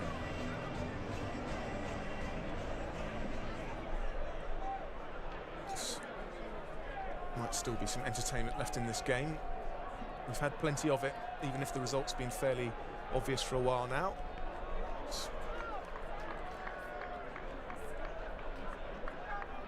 So just to run you through the card, Vasconcelos. Emilio Gay was the first batter to go, 13. Vasconcelos, 15, caught and bowled brilliantly by Luke Wood, who was exceptional with the ball once again. David Willey went first ball, caught behind by Joss Buttler, again off Wood. As that is chipped up and taken. Luke Wood, the man we were just talking about, rounds his evening off with a comfortable catch. That's 9 down, 153 for 9. Safe save, survived the hat-trick ball, but he was the next man to go. Again, caught behind by Joss Buttler. This time Jack Blatherwick, the bowler. Justin Broad on debut. Looked good for his 14, but couldn't make more than that. He was caught by Daryl Mitchell off the bowling of Luke Wells. Chris Lynn, as I mentioned, 21 off 21. Caught by Luke Wells off the bowling of Tom Hartley. Wells and Hartley combining well as they bowled in tandem with their spin. Lewis McManus bowled by Luke Wells with almost a medium paces seam up delivery that swung on him, Yorker length, and bowled him. He was gone for 11. And AJ Ty, as you just saw, caught by Jack Blatherwick off the bowling of Daryl Mitchell for a very entertaining 35 off 17 deliveries. Freddie Heldrick is the last man.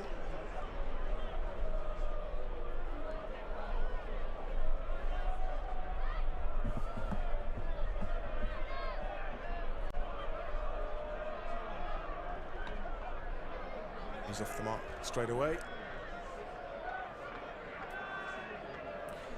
Joe, let's just look ahead a little bit. Northants really are now in must-win territory for the rest of these games, aren't they? 5 games left. Is that right? Yeah, 6 games left. 5 games left. My maths. 5 games Five left. games left. You're probably looking at having to win 4, possibly all 5 now. Yeah, you'd certainly feel like they need the very minimum 8 points. So 4 wins, that's for sure. That'll take them up to 14 points tournament. But it's wide open, isn't it, the North Group, really? Yeah, I haven't looked at the other scores tonight. I don't know if you have, Joe. As we reached the final over the evening with the result long ago decided. Yorkshire are going to chase down 196 up at Leeds against the Foxes, and Derbyshire need 4 to tie or 6 to win against Durham. It's the last ball up there. That's a thriller. Tie 4 off the last ball. Wow. So tie between Durham and Derbyshire, and that yeah, the North Group. It's been thrilling. Well, that kind of keeps Derbyshire just about in it and drags Durham into a place they probably didn't want to be. Tom Taylor manages to get that over Daryl Mitchell at extra cover, comes back for 2. So the fixtures left for the Steelbacks, Sam, whilst I've got them: Sunday here at home against the Nottinghamshire Outlaws, 2:30 start. Travel to Headingley to play Yorkshire on Tuesday the 25th, then home on Wednesday the 21st against Derbyshire. Trips to Leicestershire and Lancashire to finish this season's work. Well fielded. That's excellent stuff by Rob Jones out on the boundary there. Brilliant to see when your side have got this game wrapped up that Rob Jones still throwing himself around, giving it his all. That's the kind of commitment as a bowler you want to see. Brilliant bit of fielding. That's absolutely fantastic from Rob Jones. And you have to say, barring George Bell's drop, Lancashire have been impressive in the field as well as with the ball, and of course once they got going with the bat. It's been a proper performance by them, hasn't it? We were very complimentary at the start of the stream, waxing lyrical about the star-studded lineup that they've got. It wasn't quite the players that we thought was going to do the business, or potentially hoped from a cricket fan's perspective to do the business tonight, but as we did say, they've got a team where 1 if not 2 have got the ability to get you. And I mean, as it's turned out tonight, Stephen Croft very much got you, with a bit of Daryl Mitchell and some Luke Wood as well. Just a high quality team, and a team that wouldn't look out of place on an international stage.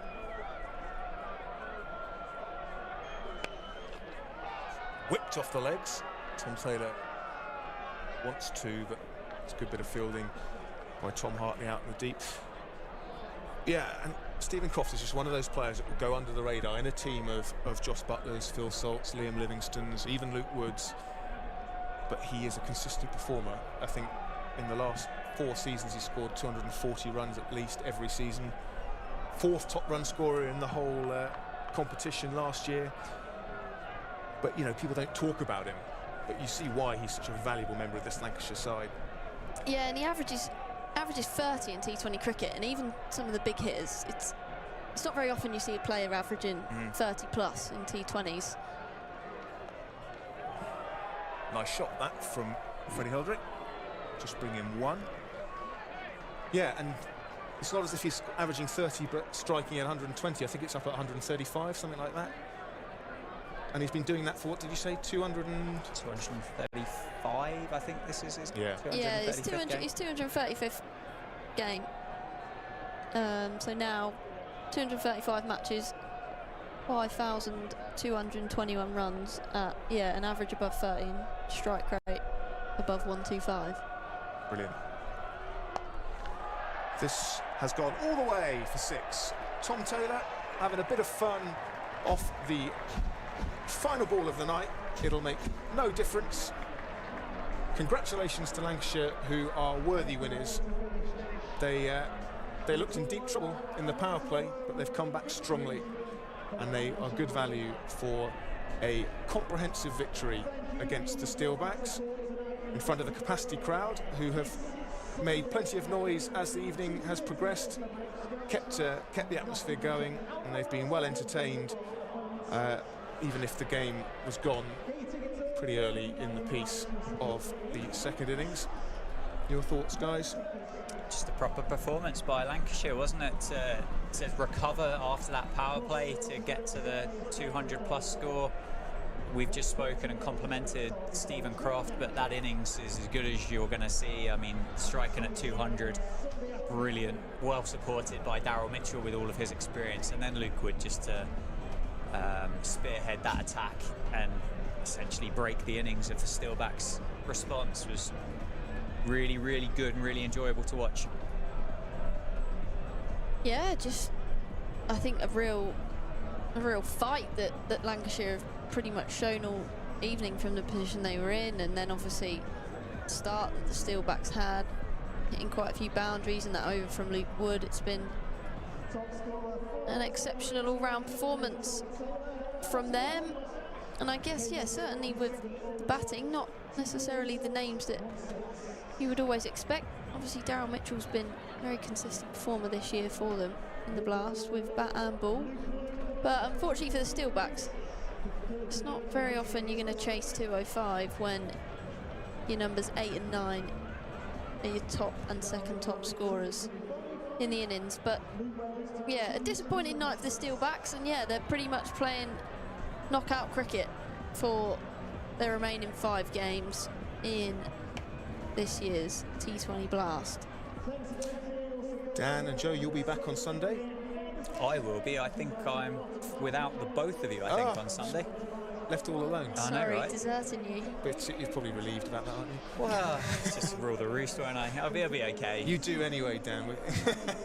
Not so sure about that, but it's the Outlaws, isn't it, on Sunday? So it should be a good game. And then I think, are the 3 of us back together for the Wednesday against Derbyshire? You bet. Well, there we go. The dream team to finish off the season. There's some positives to take away tonight. Ben Sanderson bowled really well with the new ball, didn't he? And I think a note really of how well Freddie Heldrick has bowled throughout this season, and just got on the wrong end of a good performance. But I don't know if you've got anything more, either of you two, that you want to add into the end of this live stream tonight. Just a big congratulations to Lancashire, who were superb. Yeah, thanks for tuning in, everyone. All good. Catch you on Sunday.